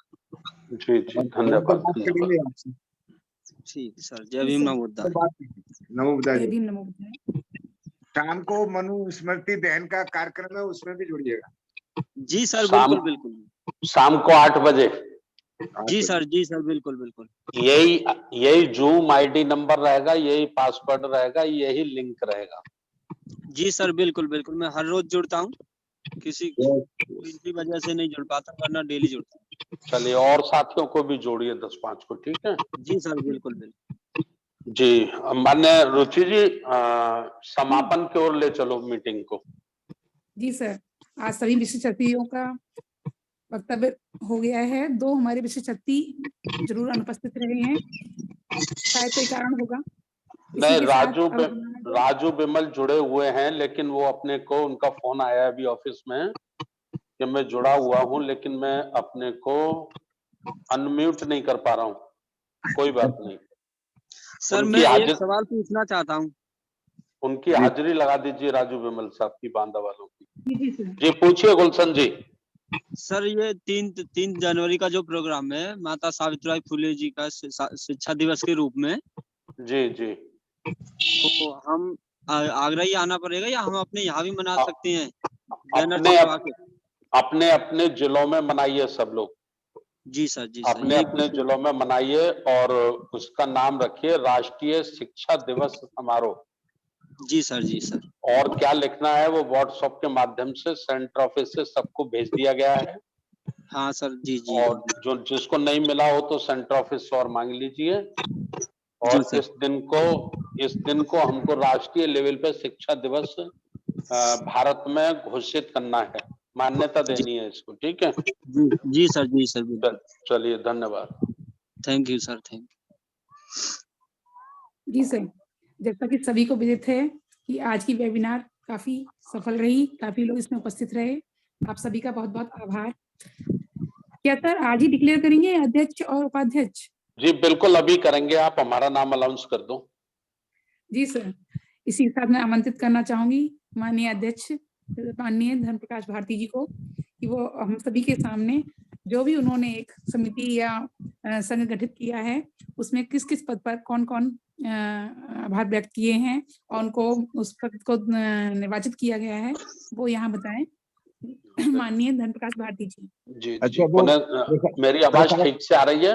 एक सेकंड, प्रिसाइड ओवर भी आप ही कर रहे हैं तो आप ही बाद में वोट ऑफ थैंक्स भी आप पे कर दे प्लीज। जी जी जी, मेरी आवाज ठीक आ रही है बाबूजी? ठीक आ रही है जी, आ रही है सर। एकदम बढ़िया। उन्हें एक बार फिर गुरु संतों को नमन करते हुए हमारे लगभग 15 साथियों ने आज अपनी इस चर्चा में भाग लिया है। सभी का मैं धन्यवाद करता हूं, सभी का आभार व्यक्त करता हूं। एक मनीराम अहिरवार और हैंड रेज किए हुए हैं। कोई बात नहीं, नेक्स्ट लेंगे बाबूजी उन्हें। ठीक ठीक, नेक्स्ट लेंगे। तो आज का विषय था, जैसा कि उत्तर प्रदेश में अभी एक छोटे संगठन का स्वरूप आज हमको फॉर्म करना है, गठित करना है। तो उसके लिए सभी साथियों ने अपनी सहमति व्यक्त की है। और वैसे आदरणीय बाबूजी राजाराम आनंद जी की कुछ साथियों से मेरी टेलीफोन पे बात हो गई थी, लेकिन हम चाहते थे कि एक सिस्टम से मीटिंग रखी जाए और सिस्टम से मीटिंग के बाद ही फिर उस कमेटी को घोषित किया जाए। तो इसमें सबसे पहले मैं अनुरोध करता हूं आदरणीय बाबूजी राजाराम आनंद जी से, जो अलीगढ़ से हैं, हमारे बहुत ही सीनियर साथी हैं, हमारे गुरुओं में रहे हैं। वो शुरू में हमारे गुरु लोग थे। तो वो उत्तर प्रदेश राष्ट्रीय बौद्ध महासभा में अध्यक्ष के रूप में अध्यक्ष पद संभालेंगे, ऐसा मेरा उनसे अनुरोध है। वो हमारे उत्तर प्रदेश की टीम के कैप्टन रहेंगे, ये मेरा उनसे निवेदन है।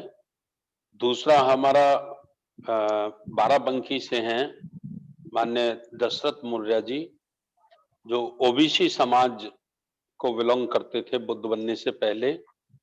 उनसे मेरा अनुरोध है कि वो हमारे प्रदेश के उपाध्यक्ष रहेंगे।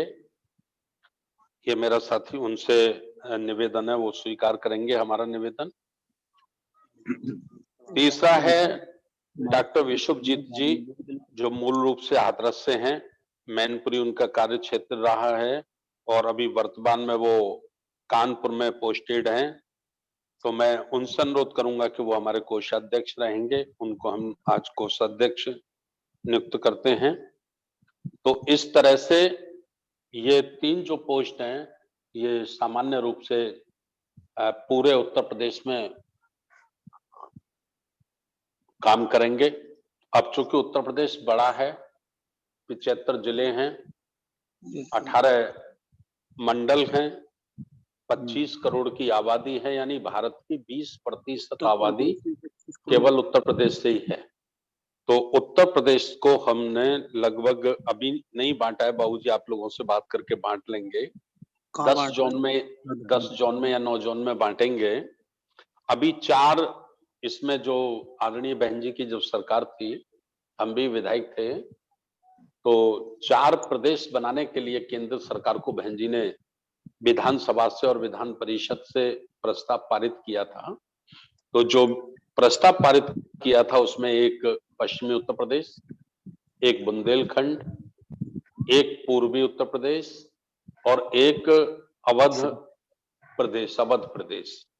इस तरह से आदरणीय बहन जी ने उसको किया था।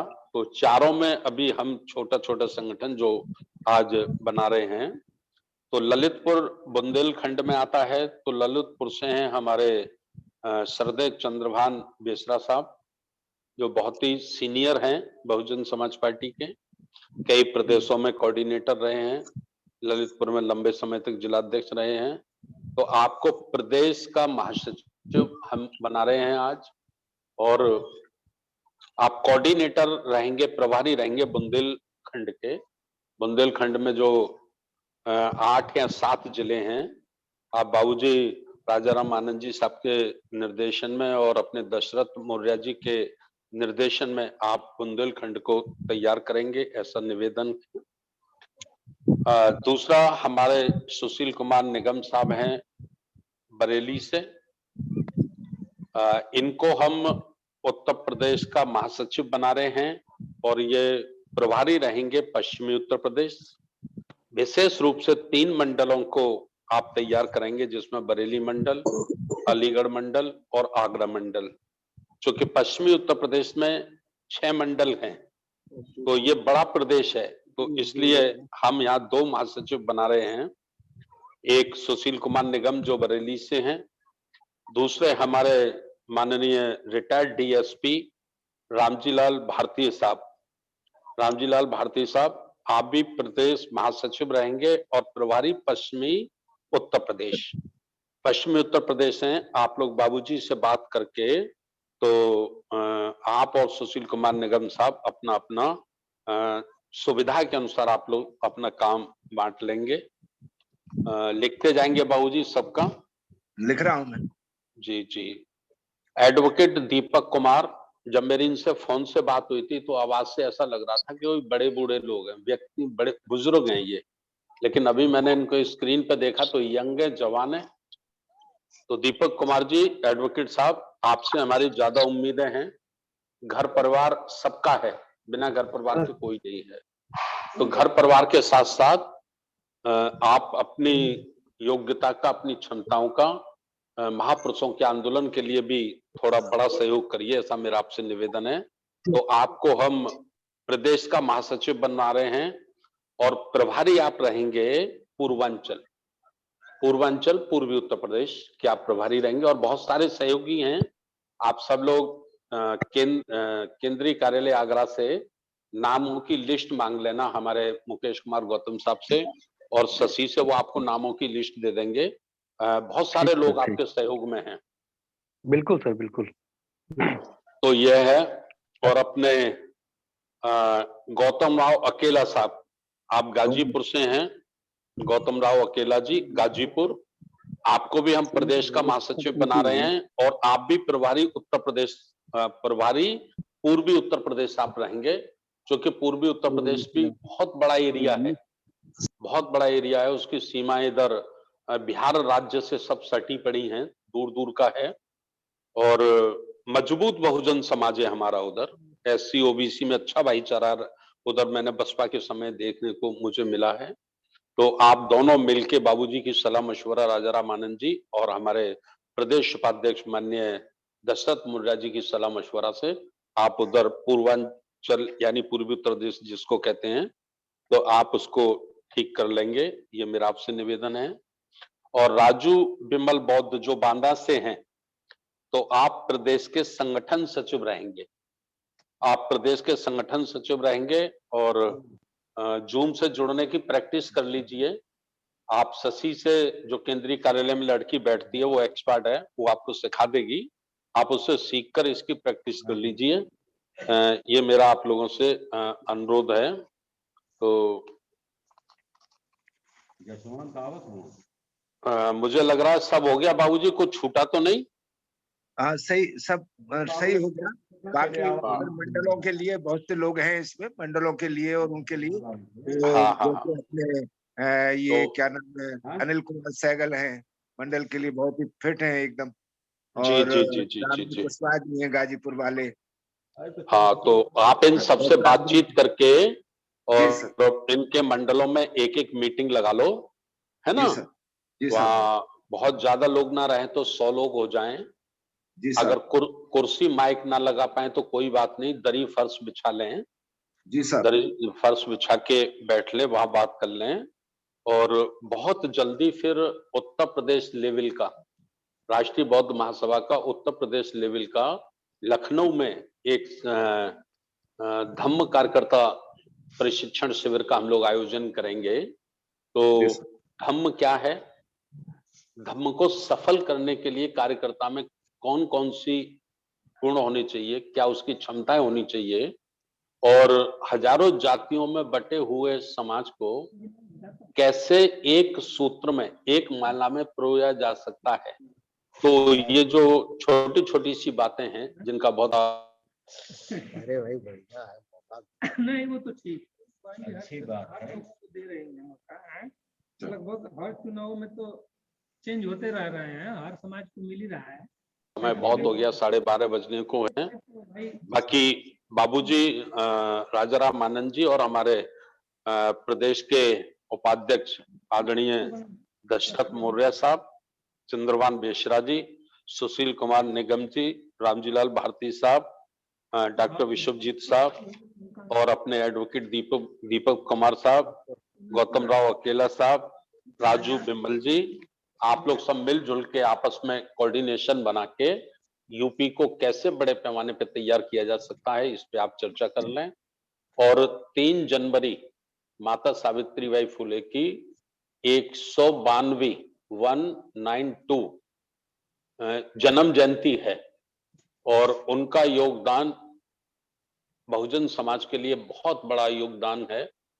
हृदय विदारक अपमानों का सामना करके माता सावित्रीबाई फुले ने शिक्षा की ज्योत जलाई थी, तो उनको हम सम्मान दें और भारत के लगभग 100 करोड़ लोगों को हम बता सकें कि माता सावित्रीबाई फुले का बहुजन समाज के स्वाभिमान और शिक्षा के लिए क्या उनका योगदान है, क्या कुर्बानियां हैं, क्या त्याग है, उसको हम लोग जान सकें। इसलिए 3 जनवरी को राष्ट्रीय बौद्ध महासभा ने संपूर्ण भारत में राष्ट्रीय शिक्षा दिवस मनाने का निर्णय लिया है। तो आप लोग अपने अपने जिलों में पर्चे छपा लें, एक एक बैनर बना लें और कोशिश करें अच्छे से अच्छा ये प्रोग्राम हो।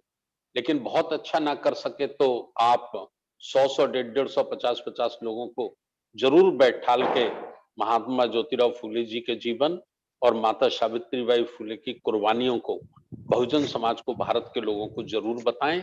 और सोशल मीडिया का पूरा आप लोग सहयोग लें और जो दूसरे मीडिया हैं उनमें भी आप अपनी प्रेस नोट जरूर भेजें, निवेदन के साथ भेजें। और निवेदन में बल होना चाहिए, शब्दों में निवेदन हो, आवाज में ताकत हो। शब्दों में निवेदन और आवाज में ताकत के साथ आप कहिए, प्रेस के लोगों से कहिए, उनके मालिकों से, संपादकों से, उनके एडिटर से कहिए कि 100 में से 90% हम आपका अखबार पढ़ते हैं साहब। 100 में से 90% हम ही आपके पाठक हैं। आपकी जो टीआरपी बनती है, आपको जो विज्ञापन मिलते हैं करोड़ों अरबों रुपए के, वो हमारे कारण मिलते हैं। अगर हमारे महापुरुषों की विचारधारा के लिए आपके अखबारों में जगह नहीं है तो फिर सोच लीजिए, कल हो सकता है कि हमको रवीश कुमार की बात माननी पड़े और हम अखबार पढ़ना ही बंद कर दें। हम अगर अखबार पढ़ना बंद कर देंगे, भारत का 90% बहुजन समाज जिस दिन अखबार पढ़ना बंद कर देगा, ये सारे मीडिया आपके चरणों में आ जाएंगे, गिर पड़ेंगे आपके पैरों में। क्योंकि इनको जो करोड़ों के विज्ञापन मिलते हैं जिससे ये अखबार चलाते हैं या अरबपति बन गए हैं, ये केवल हमारे बलबूते पे, हम इनके पाठक हैं इसीलिए बने हैं। तो ये सारी बातें मैंने आप लोगों से कही है और मैं अब निवेदन करना चाहूंगा कि आदरणीय राजाराम बाबूजी आनंद जी 5 मिनट में सभी का आभार व्यक्त करके सभ्य सत्ता के साथ रुचि आजादी सभ्य सत्ता करा देंगी। आज की मीटिंग का हम समापन करेंगे और शाम को 8 बजे मनुस्मृति क्यों जलाई बाबा साहब ने, उसकी कारण क्या थे, उस पर चर्चा होगी। देश भर के लोग जुड़ेंगे, आप लोग भी जुड़िए और अपने 2-2 4-4 साथियों को जोड़ने की कोशिश करिए।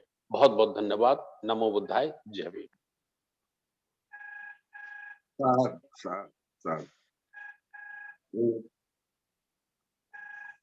अध्यक्षता तो आपकी थी। आप आभार व्यक्त कर दीजिए।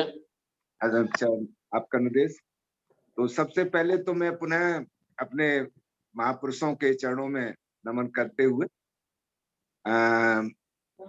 जो मुझे आप सब लोगों ने जिम्मेदारी दी है, मैं समझता हूँ कि उत्तर प्रदेश का हमने पूरा जो एरिया है उसको ध्यान में रख करके, चाहे वो गाजीपुर से लेकर सहारनपुर तक और चाहे बुंदेलखंड से लेकर के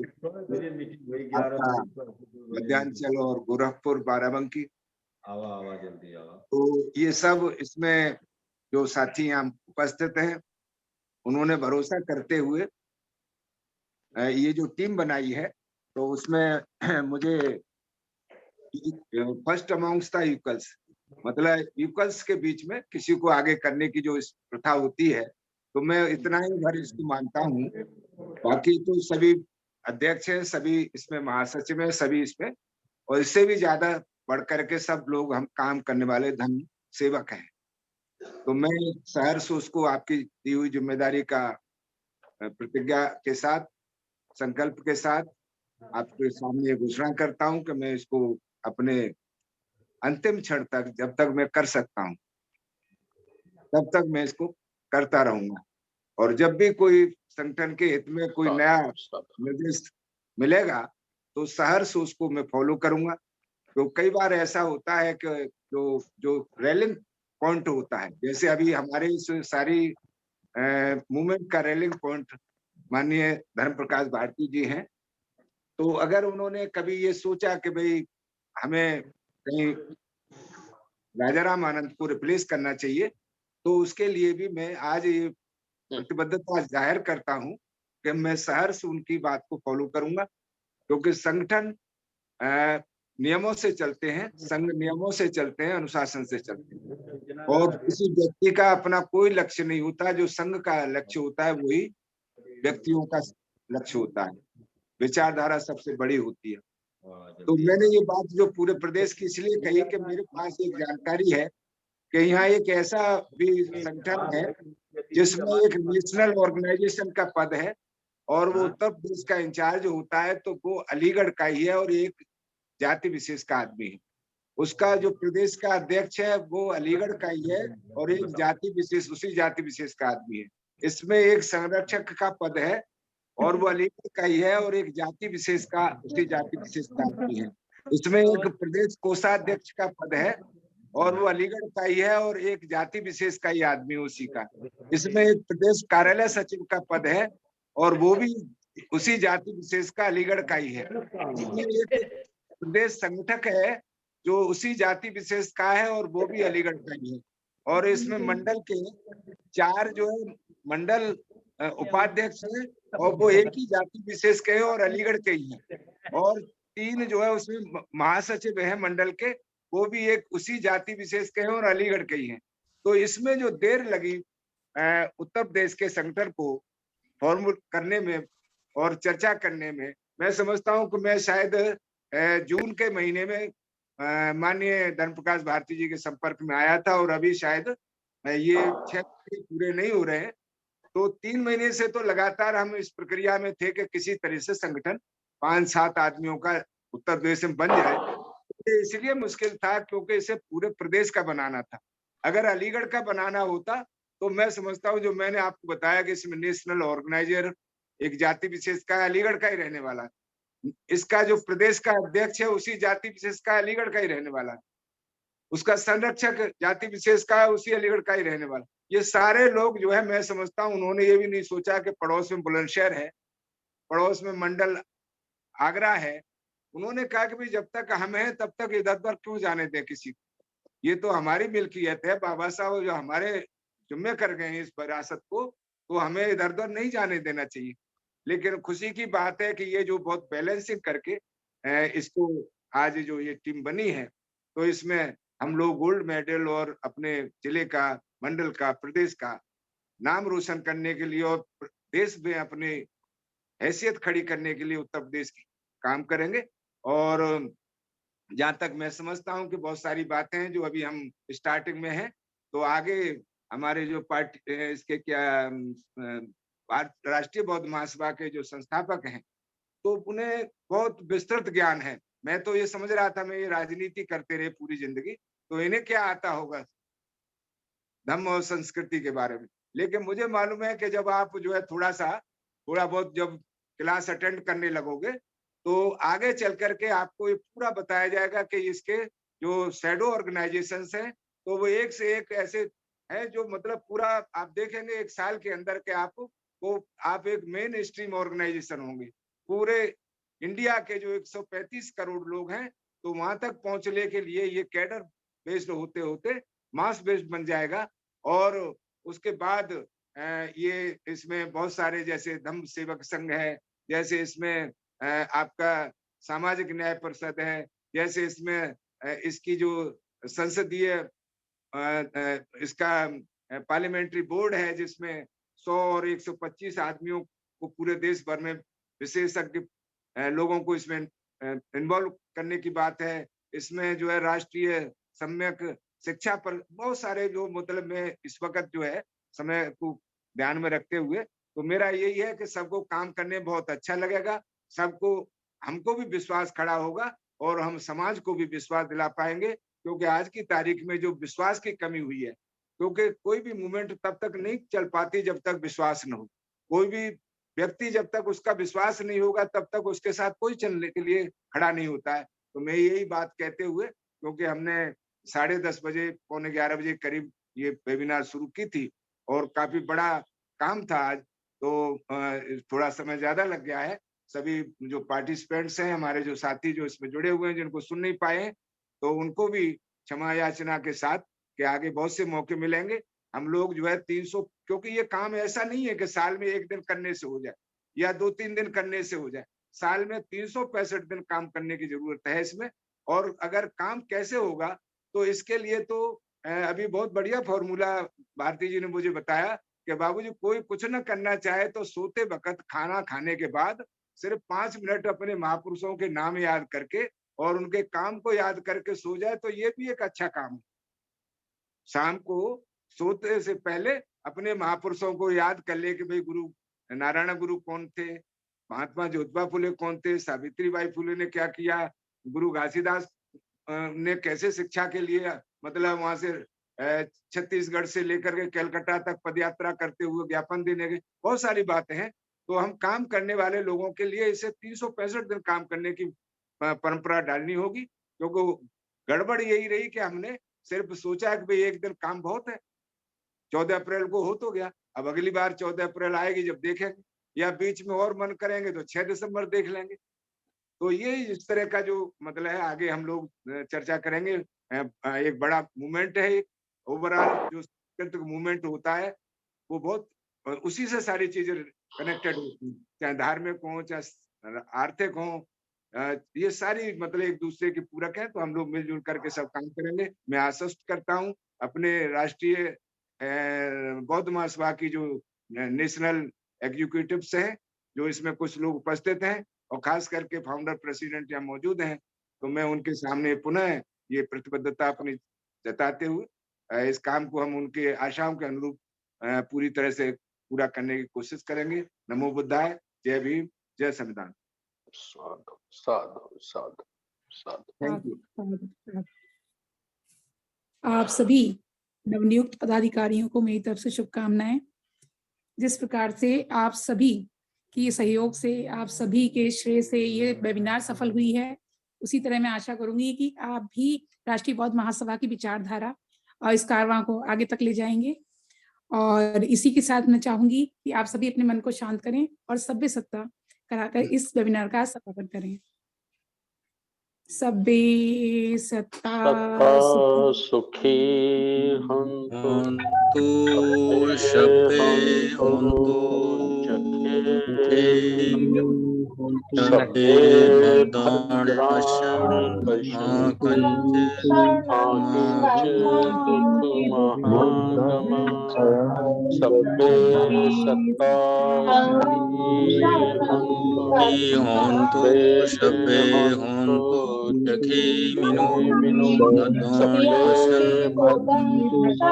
पश्यन्तु महाकिंच दुःख महागमा सब्बे सत्ता सुखी हन्तु शब्बे हन्तु चखेमिनो शब्बे भद्राणि पश्यन्तु मा महाकिंच दुःख महागमा